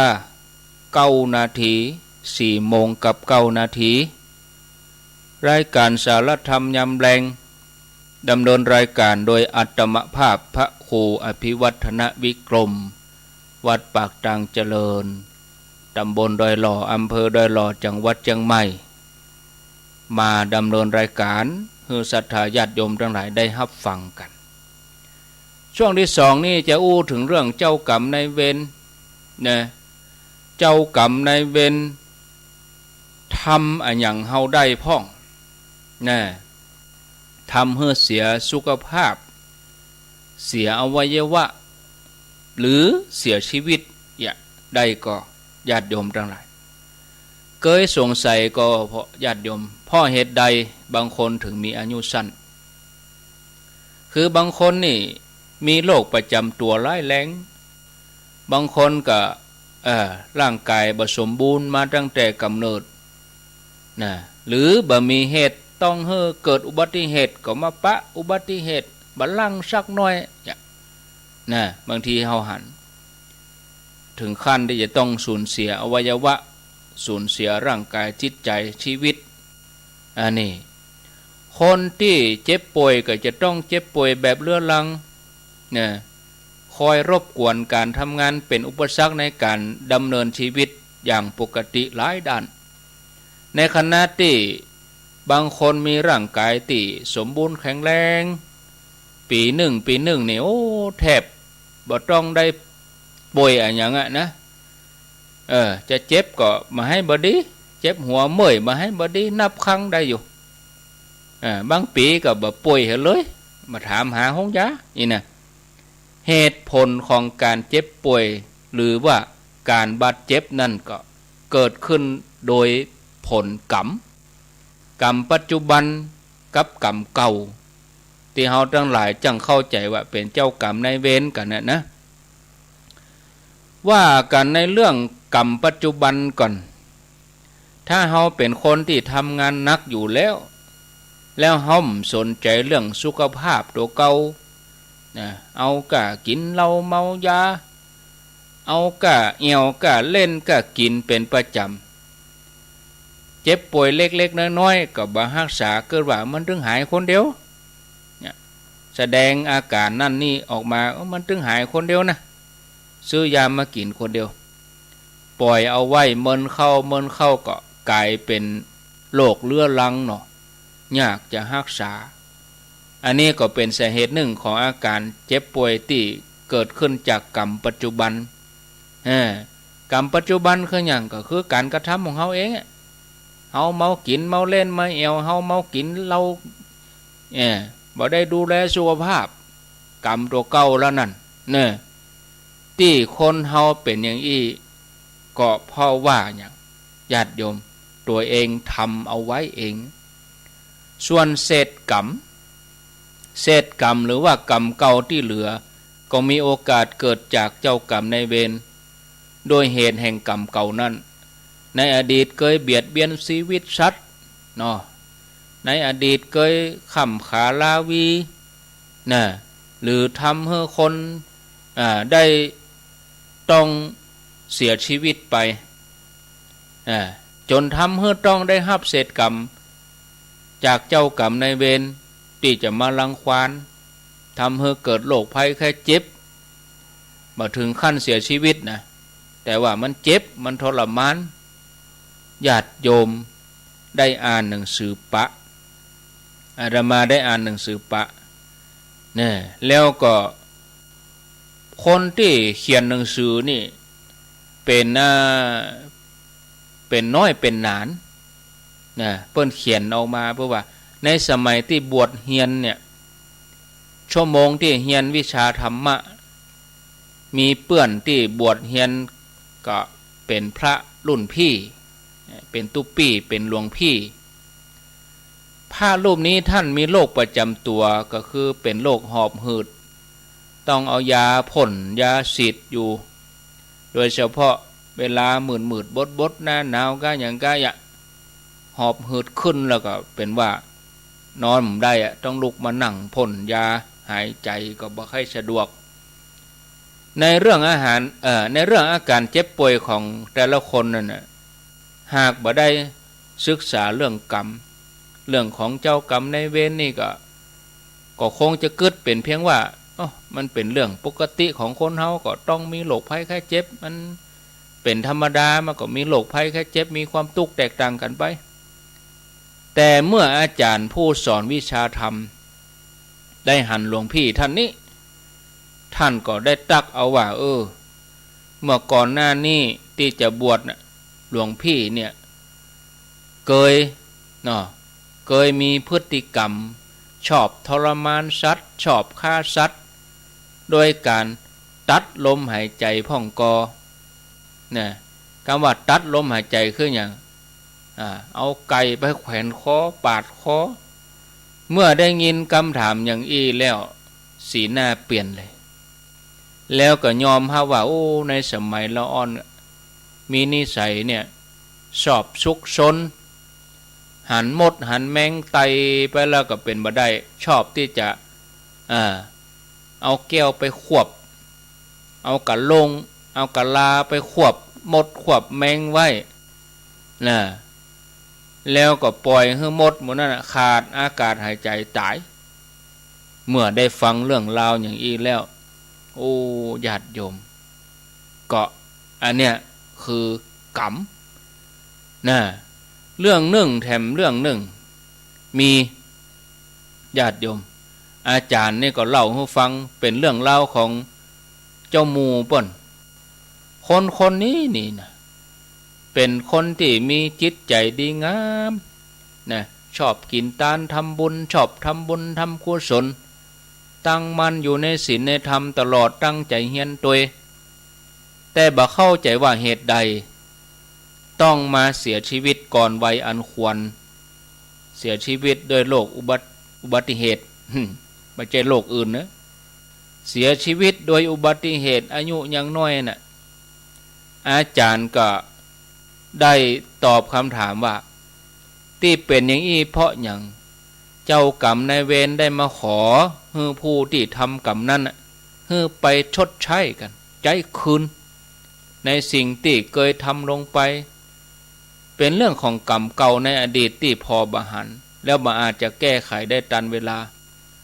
เขาก็ต้องได้รับผลกรรมนั้น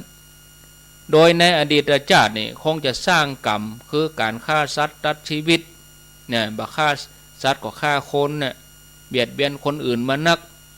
เศษกรรมที่เหลือแม้ในชาตินี้เกิดมาเป็นคนดีสร้างบุญสร้างกุศลสร้างความดีอย่างจักตะใดก็บัดตันเวลากรรมเก่ามาไล่ตัวตันทำให้อายุสั้นเนี่ยญาติโยมเมื่อเข้าใจอย่างอีกหมดปัญหาเรื่องกรรมเก่าคนที่มีร่างกายสมบูรณ์แข็งแรงนะมีโรคเบียดเบียนอยู่เสมอนะอายุสั้นก็เพราะว่าเจ้ากรรมนายเวรต้องการจะให้ชดใช้ในสิ่งที่ตัวเองทำไปนะยิ่งได้พิจารณาตัวอย่างเศษกรรมอย่างพระพุทธเจ้าอย่างพระองค์ประชวรด้วยอาการโรคท้องร่วงจนบางคนเป็นเลือดขอโทษนะทายเป็นเลือดอันนี้เป็นตัวอย่างนะญาติโยมให้หันชัดเจนนะญาติโยมถ้าจะว่ากันด้วยหลักของศีลแล้วก็คนที่ได้รับผลกรรมด้านสุขภาพต้องมีเหตุให้อายุสั้นก็เพราะว่า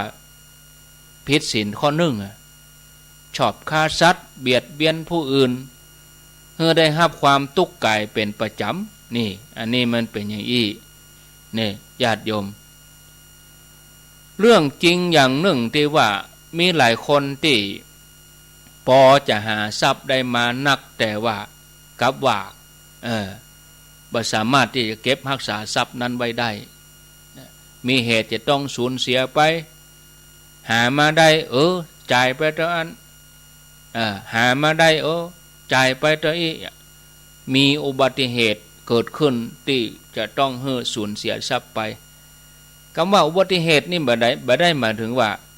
รถจนกะอย่างกะเต้าล้มอย่างนี้แบบอุบัติเหตุนั่นคือโดนคดโกงกะโดนจุโดนหลอกกะมันเป็นอย่างนี้ต้องสูญเสียทรัพย์อยู่เสมอแม้จะมีร่างกายที่แข็งแรงดีแต่ก็ได้รับความยากลำบากในชีวิตนะสุขกายแต่บ่สบายใจอย่างนี้เป็นต้นแล้วเปิ้นก็ยกตัวอย่างแถมว่ามีเจ้าของกิจการโรงงานแห่งหนึ่งเป็นโรงงานผลิตถ่านหุงต้มเนี่ยเจ้าของโรงงานนี่ก็สร้างเตาเผาถ่านแบบใหม่เสร็จเรียบร้อยกับเป็นเตาเผาที่สามารถควบคุมอุณหภูมิควบคุมการเผาด้วยระบบไฟฟ้านะประเมินบานานภายหลังจากการได้ทดลองใจเตาระบบใหม่นี่ก่อนจะใจแต่บ่ถึงวันนะจะเปิดงานวันพุธแล้วจะเปิดเดินเครื่องวันพุธก่อนหน้านั้นก็ติดตั้งช่างก็รับรองดีหมดจะเปิดเดินเครื่องวันพุธบอกกองทดลองเป็นอุบัติเหตุไฟฟ้าลัดวงจรไฟไหม้โรงงานเตาดิเนี่ยแตกเสียหายมหาศาลเลยนะที่เป็นของใหม่นะเสียหมดเสียเวลาเสียทรัพย์ไปบ่อาจจะโทษภัยมันเป็นอุบัติเหตุไฟฟ้าลัดวงจรทั้งที่ช่างนี่เช็คอย่างดีนะเรื่องนี้นี่มันเป็นไปได้นะญาติโยมถึงกรรมเก่ากรรมใหม่มันผสมรวมกันถ้าเป็นเรื่องของกรรมใหม่ปัจจุบันก็เพราะว่าเจ้าของโรงงานเนี่ยมีความประมาทเลินเล่อเนาะบ่ได้ตรวจตราอุปกรณ์ให้มีสภาพที่ดีก่อนก็เป็นสาเหตุให้อุบัติเหตุขึ้นถ้าหาก จะอู้กันเรื่องเศษกรรมหรือว่ากรรมเก่าก็คือว่าในอดีตชาติหรือแม้แต่ชาติปัจจุบันก็อาจจะเคยไปโคดโกงคนอื่นไปโคดโกงคนอื่นมานักทำให้คนอื่นลำบากตัวเองจะต้องมาลำบากต้องเดือดร้อนเนี่ยผลสุดท้ายอุปกรณ์มันก็เสียหายเนี่ยเสาะหาคนรับผิดชอบก็มีเพราะไฟฟ้าลัดวงจรหรือบ้านกรรมเก่าก็อาจจะไปขโมยของคนอื่นมาไปลักของคนอื่นมาไปฉกชิงวิ่งราวไปจี้ไปปล้นอันเนี้ยผลกรรมตัวอย่างเรื่องของการทำงานหนักแล้วบ่ได้ผลหรือบ่มีความเจริญก้าวหน้าสักเตื้อก็เป็นปัญหาของคนที่อยู่ในวัยทำงานหลายๆคนต้องประสบเมื่อประสบปัญหานี้ก็จะมาบ่นตัดพ้อต่อว่าเฮาก็ตั้งใจทำงานดีอย่างบ่มีความเจริญในหน้าที่เจ้านายบ่หันความดีซีบ่ขึ้นขั้นบ่ขึ้นบ่ขึ้นสักเทื่อทั้งที่ตั้งใจทำงานแล้วก็ทำอย่างสุดฝีมือแทบที่จะบ่มีเวลาได้พักแต่ผลออกมาผลงานนั้นมันน้อยบ่เข้าตาเนี่ยอันนี้ก็เหตุมาจากอย่างเจ้ากรรมนายเวรที่มาชุดลังคนที่ทำงานหนักหาทรัพย์ได้น้อยหรือว่าทำงานบ่ได้ผลตามที่ต้องการนี่เพราะว่ามันก็มีกรรมในปัจจุบันที่ตัวเก่านั่นเป็นคนที่บ่มีเมตตากะบ่มีน้ำใจกะชอบที่จะไล่คนอื่นหันคนอื่นทำงานดีกว่าตัวมันได้หาวิธีการแกล้งใครบ่ฮื้อไผมีหน้าที่เกินตัวเองอันนี้ก็มีเหมือนกันญาติโยมยกตัวอย่างให้หันชัดในสมัยนี้พื้นที่หน้าบ้านของเฮาทั้งหลายบางคนจะติดถนนใหญ่ซึ่งเป็นถนนหลวงก็คือถนนสาธารณะบางคนก็ชอบเอาต้นไม้ไปปลูกบางคนก็ชอบเอาเก้าอี้เอาแผงกั้นไปไว้มันเกิกบ่ฮื้อเปิ้นได้สะดวกเปิ้นจะเว้นรถกะเปิ้นจะยังไงแล้วก็ไปเขียนป้ายเตือนหันว่าห้ามจอดรถทั้งที่พื้นที่นั้นเป็นพื้นที่สาธารณะอย่างนี้เป็นต้นอันเนี้ยเหตุกรรมเก่าก็คือว่าคือทำในอดีตเคยเป็นคนที่กดขี่ข่มอื่นคือเปิ้นได้ทำงานหนักข่มเหงเต็งเต็กแต่บ่ยอมจ่ายกล้าตอบแทนให้เขาตามเหมาะสมตามสมควรที่เขาจะได้รับแล้วก็มีความหันแก่ตัวพยายามกีดกันให้คนทำงานให้เปิ้นทำงานแต่ว่าจ่ายน้อยบ่ยอมให้ไผได้ดีไปกว่าตนแล้วก็ชอบแอบอ้างบุญคุณตัวเก่าอยู่เสมอเมื่อคนอื่นเขาทำบุญก็บอกว่าอันนี้เป็นบุญของตัวเองเนี่ยเจ้ากรรมนายเวรก็มาเบียดเบียนอย่างนี้ญาติโยมท่านสาธุชนเป็นตัวอย่างยกมาเล่าให้หมู่เฮาทั้งหลายญาติโยมทั้งหลายปัญหาครอบครัวก็ดีปัญหาคู่ครองครอบครัวคู่ครองเนี่ยมันเป็นปัญหาโลกแตกคนสังคมปัจจุบันนี่เฮาปะกันเนาะบางทีแต่งงานปี2 ปียาล่างกันไปวุ่นวายตั้งแต่แต่งงานกันไปก็อยู่ร่วมกันก็บ่มีความสุขครอบครัวแตกแยกไปจนถึงขั้นจะต้องอ้างว้างเดียวดายแล้วก็บ่มีลูกได้สืบสกุลหากว่ากันด้วยเรื่องของปัญหาคู่ครองปัญหาครอบครัวก็คนที่เป็นภรรยาก็มักจะถูกสามีทำร้ายทำร้ายจิตใจทำร้ายร่างกายเป็นประจำแล้วบ่อาจจะหาทางแก้ไขได้ก็ต้องยอมอดทนให้สามีได้ข่มเหงได้ทุบตีทำอย่างนี้อยู่มีสาเหตุจากเรื่องของกรรมใหม่แล้วก็กรรมเก่ามีกรรมใหม่เป็นหลักก่อนกรรมใหม่คืออย่างคือฮู้ว่าสามีตัวเก่าในอดีตก่อนที่จะมาคบกับตัวเก่า ก่อนที่จะมาแต่งงานกันเนี่ยสามีคนนี้เป็นคนที่เอาแก่ใจชอบกินชอบแอวคนอื่นว่าโอ้เขาถึงบ่กินบ่ใจเขาไปเลือกเขาเป็นคนเจ้าอารมณ์เป็นคนอารมณ์ร้อนบ่ยอมไผแน่ก็ยอมรับข้อเสนอนี้โดยดุษฎีแต่งงานไปแล้วเนี่ยสาเหตุที่อันยัง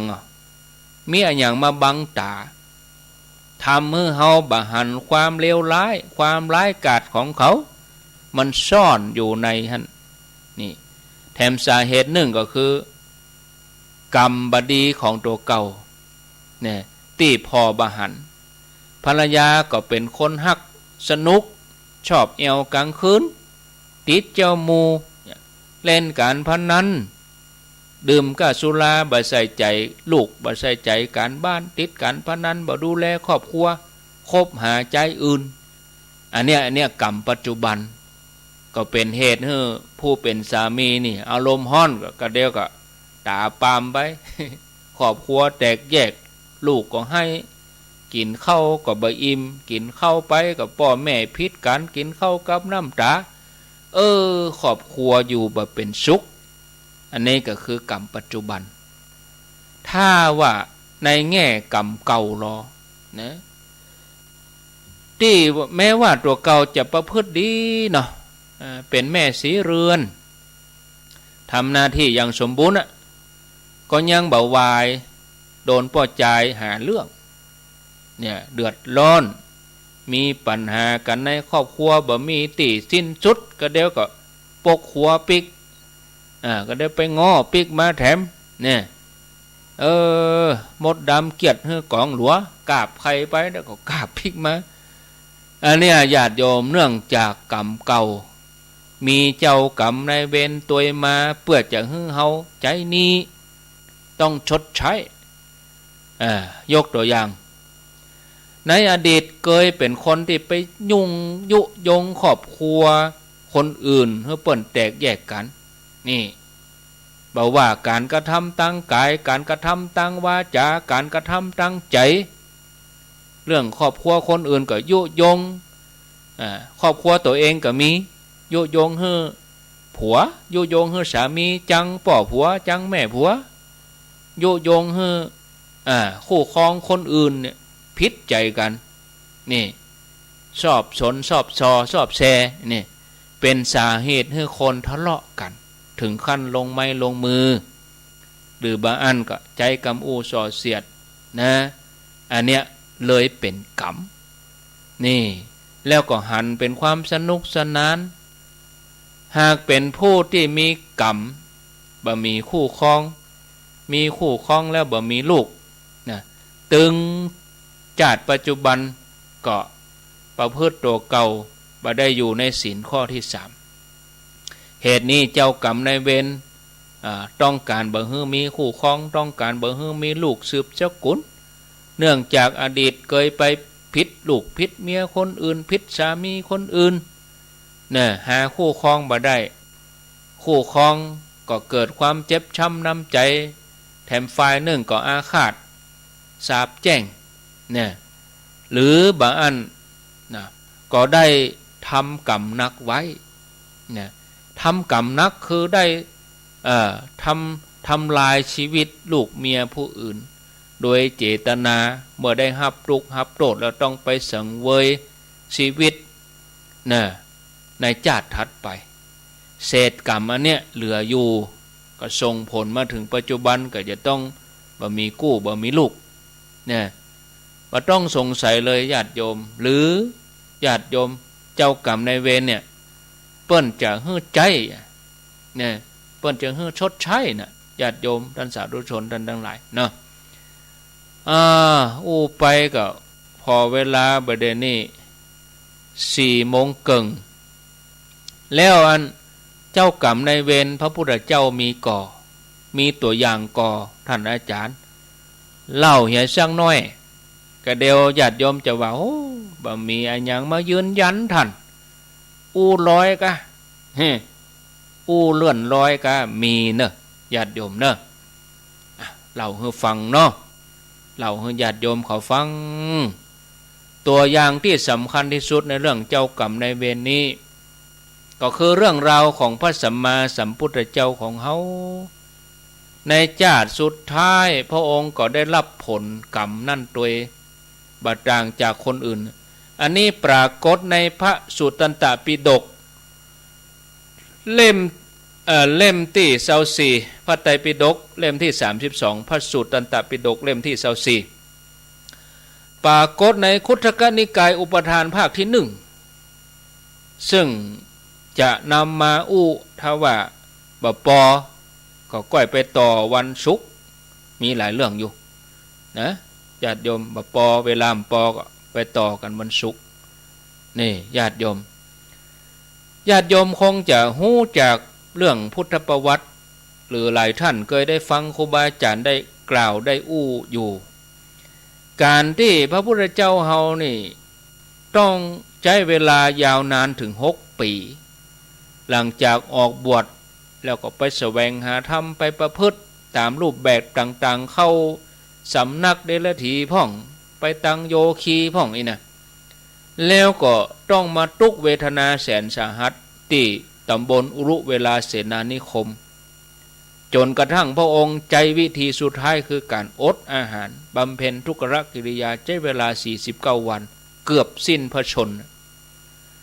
ท่านผู้ฟังญาติโยมการที่พระองค์ได้รับความลำบากต้องมาปะทุกขเวทนาอย่างนี้ก็ค้นพบว่าธรรมอันสูงสุดนั่นก็คืออริยสัจสี่พระองค์ตรัสรู้ตัวนี้ส่วนหนึ่งเป็นเพราะมูลเหตุเจ้ากรรมนายเวรที่พระองค์เคยสร้างเคยทำไว้แต่ปังก่อนจัดก่อนมาให้พระองค์ต้องใจกรรมคือในอดีตชาตินะอันยาวไก่พระองค์ได้เกิดเป็นพราหมณ์ชื่อว่าโชติปละเป็นผู้ที่มีกิเลสอยู่แล้วก็ยังเป็นผู้ที่มีความหันพิษโชติปละได้ถึงการตรัสรู้โดยความหันพิษของตัวเองต่อมาพระเจ้าชื่อว่ากัสสปะ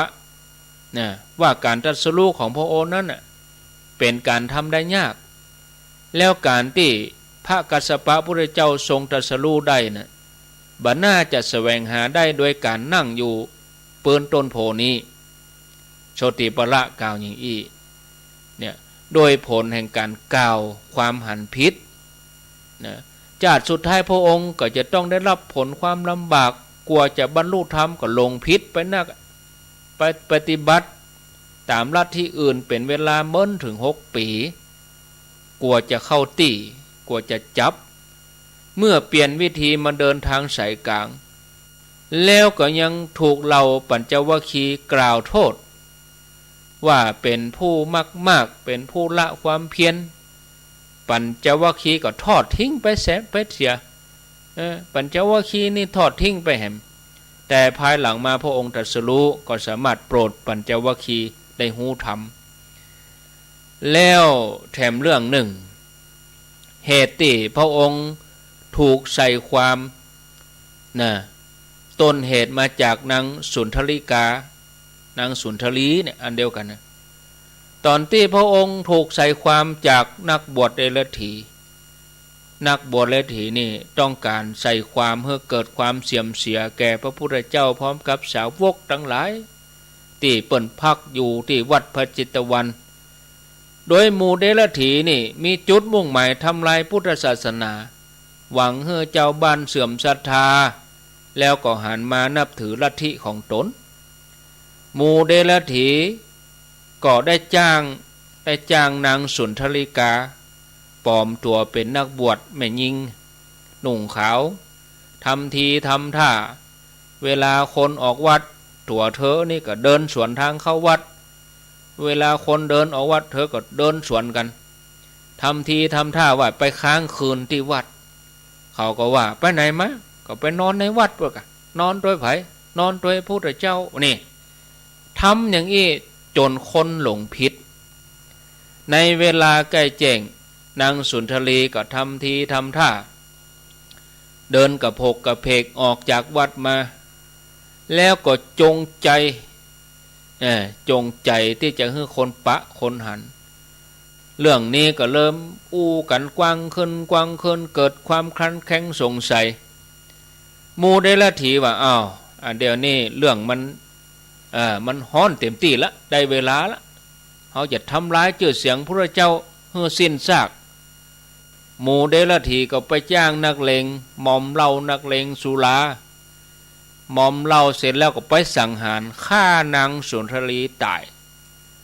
สร้างเรื่องใหม่ขึ้นมาเนี่ยนางสุนทรีตายก็ใส่ความว่าถูกฆ่าปิดปากพระเจ้าสั่งทำเมื่อคนทั้งหลายสงสัยไปแถมมาอาจจะหู้ความจริงโอ้เรื่องนี้ฮ้อนถึงพญาเจ้าเมืองเนอะฮ้อนถึงพระเจ้าประเสนที่โกศลเมืองสาวัตถีพระองค์ก็สั่งราชบุรุษสืบหาความจริงไปตีล้านเหล้าก่อนนะค้นหาต้นต่อทั้งหมดหมูขี้เหล้ากินก็มันก็ต่างคนต่างอวดโอ้อวดเนี่ยฉันเนี่ยเป็นคนฆ่าหาเนี่ยเป็นคนฆ่าอู้กันยับได้แล้วกันนี่ในที่สุดก็สามารถจับนักเลงสุราตีฆ่านางสุนทรีได้แล้วก็สืบไปเป็นว่าหมู่เดรัจฉีนี่จ้างฆ่าพยายามใส่ความพระเจ้าโดนยับลงโทษเหรอสำเร็จโทษหมดนั่นเนี่ยมูลเหตุกรรมที่พระองค์ได้ถูกใส่ร้ายอย่างนี้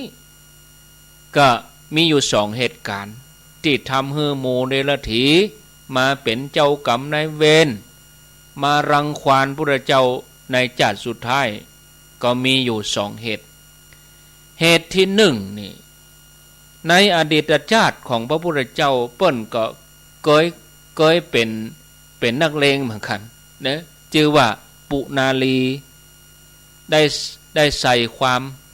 กล่าวความเท็จต่อพระปัจเจกพุทธเจ้านามว่าพระปัจเจกพุทธเจ้าสุรพีนะด้วยกรรมเก่านะทำให้ปุนาลีอดีตชาตินี้ที่เป็นพุทธเจ้านะเสียชีวิตตายไปก็ไปตกมโนหกเป็นเวลาจัดหมื่นด้วยเศษกรรมที่เหลือนั่นก็มาถึงจัดสุดท้ายพระพุทธเจ้าของเฮาก็ถูกใส่ความโดยเหตุนางสุนทรีกาเหมือนเดียวกันเหตุที่2นะที่ทำให้เหล่าสาวกทั้ง500ถูกกล่าวหาว่ามีส่วนหู้ส่วนหันกับการเสียชีวิตนางสุนทรีกาเป็นเพราะว่าอย่างเป็นเพราะว่าอดีตชาติหนึ่งพระองค์เกิดเป็นพราหมณ์มีความรู้ความสามารถแล้วก็มีคนเคารพนับถือนักชื่อว่าสุตตวาแล้วก็มีลูกศิษย์ลูกหา500คนมีเตื้อหนึ่งสุตตวาโพธิสัตว์เจ้าหันฤาษีเปิ้นมีอภิญญาก็คือว่ามีฤทธิ์เนาะสามารถเหาะเหินเดินอากาศหายตัวหูทิพตาทิพระลึกจัดอ่านใจอย่างเงี้ยก็เกิดความกลัวเก่งในอำนาจของฤาษีนั่นก็เลยอู้ใส่ความฤาษีนั่นว่าเป็นผู้บริโภคกามบานาเคารพบานานับถือเนี่ยจนทำคนทั้งหลายเข้าใจอย่างเดียวกันพลอยหลงเชื่อเนี่ยเมื่อลูกศิษย์ออกไปบิณฑบาตก็ไปเอี่ยวอู้เจ้าบ้านทั้งหลายโดยความหันพิษว่าฤาษีคนเนี้ยเป็นผู้บริโภคกามบ่สมควรกราบไหว้บอกควรให้ความเคารพผลของกรรมนั่นก็พลอยตกกับภิกษุถึง500นั้นเนี่ยติดล่างแห่ไปถวยอ้าวบัดเดี๋ยวนี้4 โมงเช้าโอ้มีแหมญาติโยมเรื่องของนางจินจามานวิกาเรื่องของพระเทวทัตนี่แล้วก็เรื่องของที่พระเจ้าจะต้องกินข้าวแดงอยู่3 เดือนเรื่องที่พระเจ้ามีโรคพระองค์จะต้องอาพาธบางคนเป็นเลือดเรื่องที่ทำให้พระองค์บ่สามารถได้ดื่มน้ำฉันน้ำตามใจปรารถนาเนี่ยเฮาก็ก้อยฟังในโอกาสต่อไปเนาะพอเวลาแล้วก็เดี๋ยวเล่าไปมันก็พอเวลาไปด้วยก็มันจะกดดันเจ้ากรรมนายเวรของโมคคัลลานะก็มีเนอะญาติโยมเนอะ เดี๋ยวญาติโยมจะว่าโอ้ท่านอู้ไปลอยมีอย่างรับรองเจ้ากรรมนายเวรของพระโมคคัลลานะก็มีอย่างพระโมคคัลลานะถึงโดนฆ่าเป็นอรหันต์แล้วยังโดนฆ่าอยู่เนี่ยเป็นจะได้เฮาก็ก้อยไปฟังกันในโอกาสต่อไปนะญาติโยมท่านสาธุชนเนาะกรรมเก่าเป็นกรรมที่กำลังส่งผลกับชีวิตของเฮาตอนนี้ตามกฎของมันนะกัมมุนาวัตติโลโกสัตว์โลกย่อมเป็นไปตามกรรมเฮากำลังมีสุขหรือว่ามีทุกข์อยู่ณเวลานี้ก็สืบเนื่องจากผลการกระทำผลกรรมในอดีตที่ส่งผลมาถึงปัจจุบันนี้เฮาต้องรับผลของมันเนี่ยเปรียบง่ายๆเหมือนเมื่อตะวาเหมือนเมื่อเดือนก่อนเดือนมกราเฮากำลังปลูกต้นม่วงต้นบะม่วงหวังผลทัดไปเดือนต่อไประหว่างนั้นเฮาก็บำรุงดูแลรักษาอย่างดีถึงเวลาที่มันเหมาะสมปัจจุบันบะม่วงมันก็ออกหน่วยมันให้เฮาได้กินเนี่ยมันก็เหมาะสมกับการกระทำคือเฮาได้ลงมือปลูกเฮาได้สร้างอันนี้คือกรรมดีที่ส่งผลอันนี้กรรมเก่ากรรมใหม่เป็นการสร้างการกระทำต่อเนื่องเป็นการเปลี่ยนแปลงการกระทำใหม่ณเวลาปัจจุบันนี้เพื่อจะได้ผลแห่งการกระทำต่อไปในภายภาคหน้ายกตัวอย่างเรื่องมะม่วงสักตะกี้เนี่ยบอกกองเก็บบะม่วงเขากินอิ่มแล้วบ่เฮาก็อยากจะกินบะม่วงอย่างอื่นเฮาก็เอาพันธุ์อื่นๆมาปลูกแถมหรือผลไม้ชนิดอื่นเอามาปลูกแถมแล้วเฮาก็ตัดต้นบะม่วงล้มโค่นต้นบะม่วงแล้วก็ลงมือปลูกเป็นทุเรียนก็นะเป็นละมุดเป็นลังสัตนะแต่ว่าต้นทุเรียนหรือว่าต้นลำไยที่ปลูกใหม่นี่เฮาบ่ได้เอาใจใส่ดูแลให้ดีบ่ฮือเอาการใจใส่เหมือนบะม่วงบ่ได้ฮือน้ำบ่ได้ฮือปุ๋ยนะตามเวลาที่พอสมควรทุเรียนนั่นก็บ่ออกหน่วยนะตามที่เฮาหวังเพราะการกระทำของเฮาบ่ดีพอในปัจจุบันอย่างนี้เปิ้นเฮาว่าสร้างกรรมใหม่มาบ่ดีฉะนั้นคาดได้เลยว่าผลในอนาคตก็จะได้รับผลที่บ่ดีอย่างแน่นอนถ้าเฮาสร้างกรรมดีเฮาก็ได้รับผลดีสร้างกรรมบ่ดีก็ได้รับผลบ่ดีนะญาติโยมนะสัตว์โลกย่อมเป็นไปตามกรรมเป็นทายาทแห่งกรรมมีกรรมเป็นกำเนิดมีกรรมเป็นเผ่าพันธุ์มีกรรมเป็นที่เบิ่งที่อาศัยกรรมย่อมจำแนกสัตว์ฮือเลวหรือประณีตแตกต่างกันนะเรื่องชีวิตของเฮาทั้งหลายทุกคนก็เหมือนกันการที่เฮาจะมีความสุขหรือว่ามีความทุกข์ได้ก็เพราะกรรมผูกพันถึงกรรมเก่ากรรมใหม่มาในรูปแบบต่างๆครูบาอาจารย์เปิ้นก็อู้ตรงกันหรอชีวิตคนที่ได้ปะกับเรื่องให้การมีอุปสรรคมาขัดขวางส่วนหนึ่งเป็นเพราะกรรมเก่าแถมส่วนหนึ่งเพราะกรรมใหม่ซึ่งในส่วนของกรรมเก่านั้นจะมีองค์ประกอบหนึ่งที่มาปิดกั้นเบิ่งเฮาได้ก้าวหน้าไปสู่ความสำเร็จตามที่เฮาหวังได้นั่นคือเจ้ากรรมนายเวรนั่นเองพอเวลาแล้วก็พอดีนะวางสายเปลี่ยนบรรยากาศแถม15 นาทีเนาะวันนี้อยู่กับญาติโยมก็พอดีกับเวลา15 นาทีสุดท้ายก่อนที่จะเปิดให้ศรัทธาญาติโยมเขาได้โทรมาก็เจริญปอนแจ้งทำกรรมเนาะภัยติหุจักมักเกย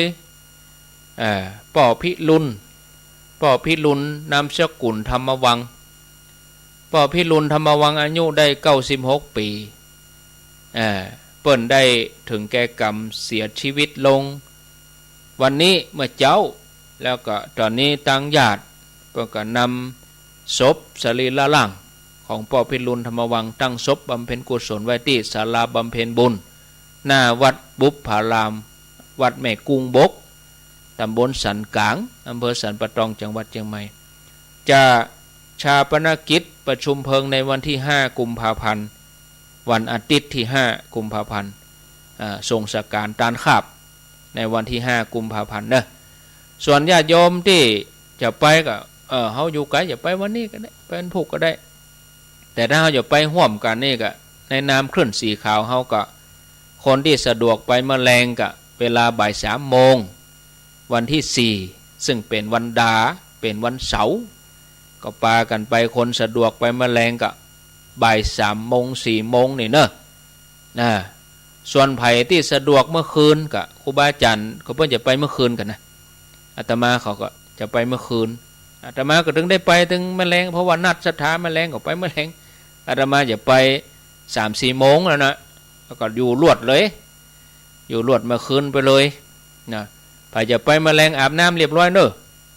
อาบน้ำเรียบร้อย3-4โมงก็บักกี้ชั่วโมง3-4โมงอยู่หั่นถึงทุ่ม2ทุ่มนะก็เจริญปอนวันที่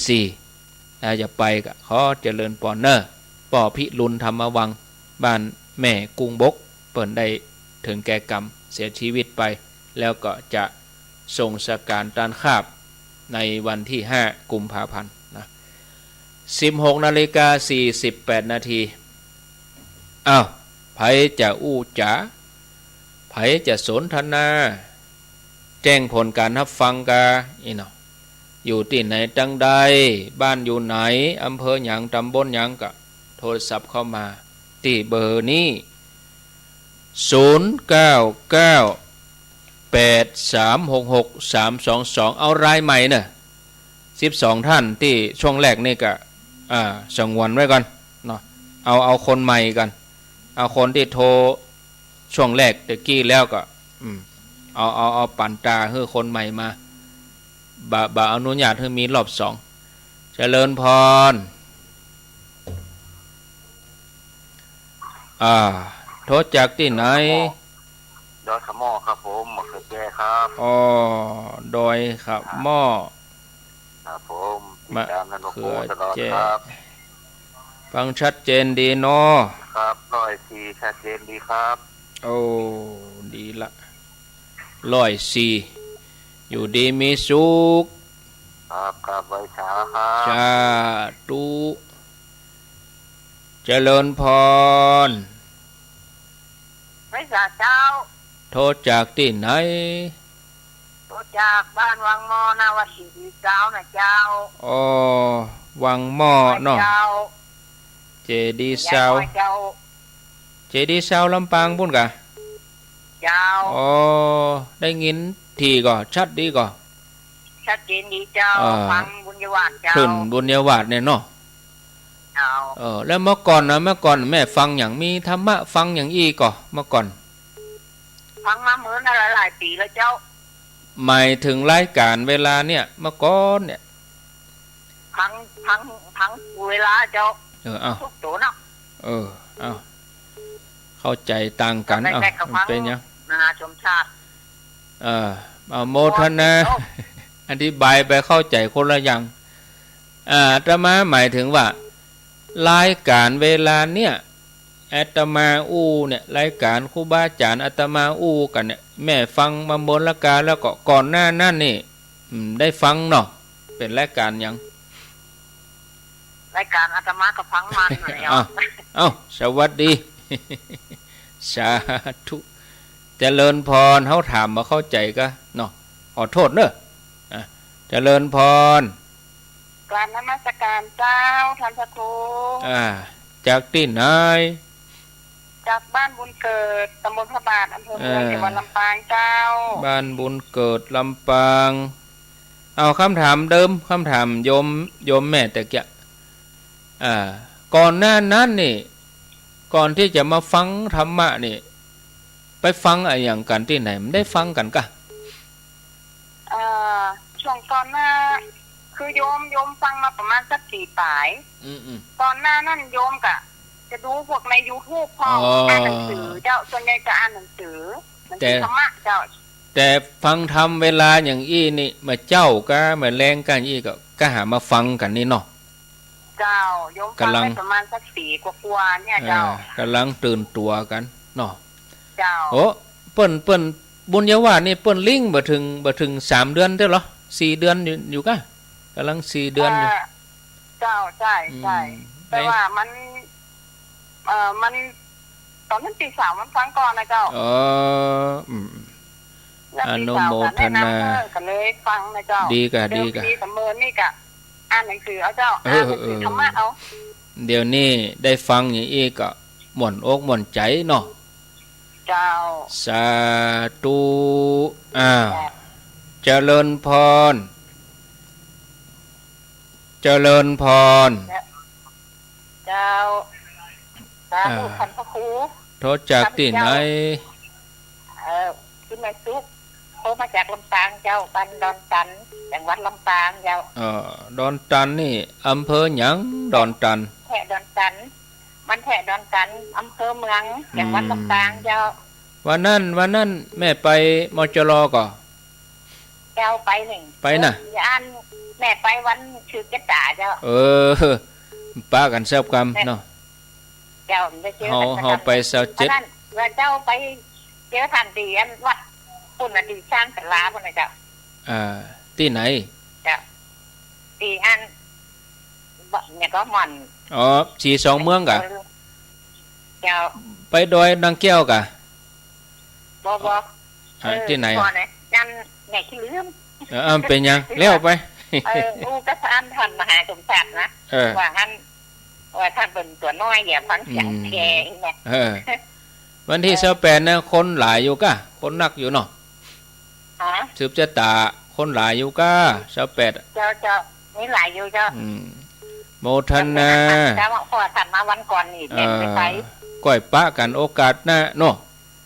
เจ้าสาธุเจริญพรเจริญพรติดแล้วฟังอยู่ไหนศรีโพธารามเจ้าศรีโพธารามแต่กี้ไปก่อบ่ได้ไปเจ้านั่นหมอนัดเด้เจ้าสายไกลหัวศรีโพธารามบักไก่กะยังอันอย่างก็ต้นเพิ่งหนองเพิ่งหนองเพิ่งกับเจ้าก็จะทานเมนูวานผู้เสือกองทรายปลาแกแล้วก็หนองเพิ่งคนเฒ่าฟังหลายเหมือนกันเหรอเดี๋ยวกี้ยกมือน่ะโอ้ฟังหลายเหมือนกันไม่ได้ก็ฟังอยู่หั่นน่ะกะศรีโพธารามสารพีอยู่ดีมีสุขเจ้าสมัยตะกอนมันจะมีท่านมหาทรัพย์ก็แม่นนะกะชับท่านก็ครูบุญกันแม่นดังเดิมนั่นนะเจ้าแม่ก็ไปแยกกันมาหน่อยท่านเจ้าโมทนาสาธุเจริญพรเจริญพรติดแล้วเจ้าค่ะพระครูโทษจากไหนบ้านขุนลาวเจ้าขุนลาวเสียงมีแล้วเนี่ย2 ชั่วโมงจับพอดีขุนลาวกะฟังทานพระครูได้หลายปีละขุนลาวชื่อหยังขุนลาวนี่แม่วิไลเจ้าแม่วิไลเจ้าฟั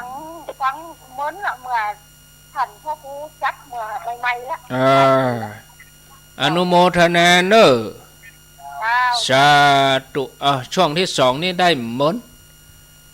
เพราะว่าไล่เวลาก็ไล่กลมาแล้วก็เดี๋ยวจะส่งต่อเวลาให้สถานีเปิ้นเสียงกระลู่จะหายไป